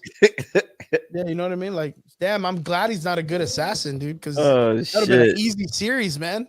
What a show. Yeah, like there was a lot of man. Chris Hansen gets shot, or Black Chris Hansen, or whatever you call him. Like, he gets shot a tremendous amount of time for a Wookiee, and then the 2 little like biker Power Ranger kids like carry him a little bit, and then he pushes them off and shoots and holds his ground like all badass. No, and then demands that they carry him again. I'd have been like, bitch, you were shooting your big ass guy. You can fucking walk. He got shot. He got shot and damn near looked like he almost died. And then 5 minutes later, he's walking around like nothing ever happened. I was so fucking confused. I was so scared and confused all at once. Yo, but again, I was okay with Favreau and Filoni or Robert Rodriguez getting like King Kong vibes with the Rancor. No, that was a direct reference, right? That was a direct reference to King Kong. Absolutely. What a dumb fucking reference. Absolutely. And that's why I asked you, are we worried about the writing? Because listen, Robert Rodriguez has had a rough week. Yeah, let's chalk it up for that. He had a rough week. And I honestly Danny Trejo for like 12 seconds, dude. Like now Danny Trejo is gonna get a book of Boba de Trejo or whatever. Like, he used as much time as Boba Fett in the book of Machete. Book of Machete or whatever. But yo, I blame a lot of this on Filoni. And I think that's where a lot of the blame is deserved. Yeah. He wrote this shit. Yeah. He wrote it. I mean, Robert Rodriguez can only do so much with what's written. Filoni wrote this shit. So all that shit that's not making sense in the last episode, that's not Robert Rodriguez. That's Dave Filoni. But it's one of those things like for what they've done so far, are they allowed to make a couple mistakes like this? Yeah, no, I'm saying like they're allowed, but are you not worried with this type of shit? Or do you think they were rushed? I think they might have been rushed. I just don't think that there was a real big you could see what they were going for. They wanted to take the idea of Boba Fett and run it with like a cowboy story. The good, the bad, and the ugly, right? They even took a lot of inspiration from like the good, the bad, the ugly story and the Sundance Kid and all that stuff for characters, Cad Bane and all this other stuff, right? Yeah. I get it. And I think Robert Rodriguez is He's a good choice, man, for like those kind of movies. I mean, dude, fucking Desperado and the Mariachi, those movies, Once Upon a Time in Mexico, they're really, All really, referenced. really fucking good. All referenced. Yes. But do those type of films that make those movies successful, that theme of storytelling, does that work in a Star Wars background? Does that work in a Star Wars franchise? Does that work in the Star Wars universe? Yeah. I mean, especially with a character that, I mean, yes, Boba Fett doesn't have a lot of backstory, but the way Robert Rodriguez is themed around his storytelling, does it work in that? Because this really wasn't like a Spy Kids movie. And that's the closest thing I can think of a Star Wars movie being with a Robert Rodriguez behind the wheel. Yeah. Like that weird, I don't even know how to explain it. But yeah, I really wasn't, I don't know. I don't know how to explain it. It's just, I think Robert Rodriguez really dropped the ball. The saving grace was those 2 episodes, but that's not enough to save the series. It made it look way worse than what it was. Without those 2 episodes, I would have given it probably about a 6. But with those 2 episodes, it's easily a reminder what makes Star Wars super amazing. So, yeah. This series was rushed. I'm looking at it right now. The last episode of Mando, season 2, was on December 18th, 2020. The first episode of the Book of Boba Fett was almost damn near exactly a year later. So right when Mando wrapped, they started Mando, and I think they started Book of Boba Fett. And I think that was in direct. I think that was a specific reason. I think there was a specific reason. That's because they knew they don't know when another Mando is coming out. Coming. So they needed a backstory to have a Mandalorian story. They rushed it. They rushed this, and I think you can see that this was even though it was rushed or not, Pedro Pascal came out in 2 episodes and knocked it out of the park. Knocked it way the fuck out the park. That was really, really great. Those in just the little scenes that he was there, he literally stole the entire story. You literally thought it was another series of The Mandalorian, and you wanted more. Yeah, so Vince always coming in with the crazy questions before we kind of end the show. Fuck, who would win in a fight, Mandalorian or Boba Fett? That's easy, boy. The Mandalorian. Boba Fett just getting tanked 80% of the show. Just throws Chris Hansen in between himself. Chris Hansen takes all the punches because he's a giant punching bag. And then the Mandalorian will come in and do some ninja shit. Pow, pow, pow. He's just got to watch out for Fennec. She might kill him in like 40 years ago story.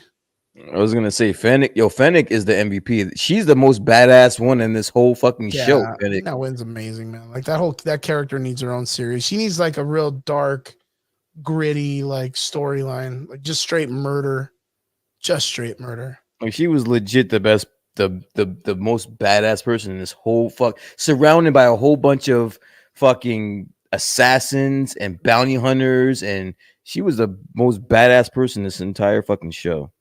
Yep. So straight up, guys, anybody in the comments that's still out there, guys, what did you think of the show? How did you like the season finale of The Mandalorian? What are you guys most excited for what'll be coming out in the future of the Star Wars franchise? Of course, we got a poster for the Obi-Wan story that's been kind of floating around. I don't know if it's real or fake, but it looks fucking fantastic. Have you heard the rumors yet that we are supposed to be getting some really good stuff coming up in the Super Bowl? Apparently, Marvel's got a lot of, and Sony, you said, I think in Star Wars, that they got a lot of pull in the Marvel or in the Star Wars, no, Super Bowl, for the Super Bowl stuff, right? Mm-hmm. So more halftime shit. You think we're going to get some Marvel trailers and some stuff? Yeah, I think we're going to get an Obi-Wan trailer. We may even get another Doctor Strange trailer. But I think I did read somewhere where I think Warner Brothers, Universal, they're all backing out of the Super Bowl commercials this year. Why? So that leaves because it costs too much, and they have their and not only that, but they have their own streaming services now, so they can just stream it on their own shit. You know what I'm saying? Instead of paying the obscene amount of money to show their own shit, so it's like it's not that big of a deal. so that this leaves the slate clear for Disney to do their thing. So we'll see. Yeah, good point. Good point. Guys, what did you think of the Mandalorian show? I mean, not Mandalorian, the Book of Boba Fett. My You bad. did it on purpose. What did you think of the You did that finale? on purpose. Was it did it live up to your expectations and was it everything you were waiting for? The Book of Boba Fett was highly anticipated. I was there with you. We were all waiting for this thing to come out and kick butt. But what did you guys think? What's your rating on it? Let us know in the comments. Guys, what did you think of the DC trailer that was dropped today? That was called The World Needs Heroes. If you haven't seen it, make sure you go check it out. It's an amazing trailer. Let us know what you think. Tell us what you feel about the series and tell me if you think that DC's back on the ball. And what else have you heard about the Doctor Strange 2 rumors? Have you heard any other ones that we haven't talked about? If so, leave them in your comments. Leave them in the comments. Hit us up in our DMs. Let us know what's up. Guys and gals, thank you so much to our extraordinary listeners. We appreciate you guys so much. We hope that you guys are going good, man. We hope that everything in life is going smooth. The world is a better place right now, and there's so much opportunity to get out, be a little bit more in the sun, and enjoy the weather. Enjoy being with your loved ones and your family members. If you're out there, be safe. I know that there's still people getting a little sick. All you got to do is just be smart. Remember, we are survivors. This is what we do. Guys, we love you. Brian, thank you so much too, my dude. I hope Absolutely. you're doing good. Stay safe out there where you're at. Well, Guys, if you want to hit us up during the week, let us know anything in the nerd community that you want us to talk about, any franchises, any stories, any comic book characters, anything you want us to cover here on the Average Boys podcast. Guys, let us know in the comments or let us know in our DMs. Hit us up during the week. Guys, we appreciate you. We love you. We hope you're being safe. Take care of each other. And we'll see you guys again next week here on the Average Boys podcast, 9 p.m. And also don't forget to try to find us on Spotify, Amazon Music, Google Podcast, all the podcasting stuff. Now, if you're still here, you get a little bit of a treat. You get our new shout out. You get our new outro. So, guys, oh shit! welcome to the new outro. Brian, good job, my dude. Just See fucking you guys again badass. next Friday, 9 p.m. Jam. Word. Peace.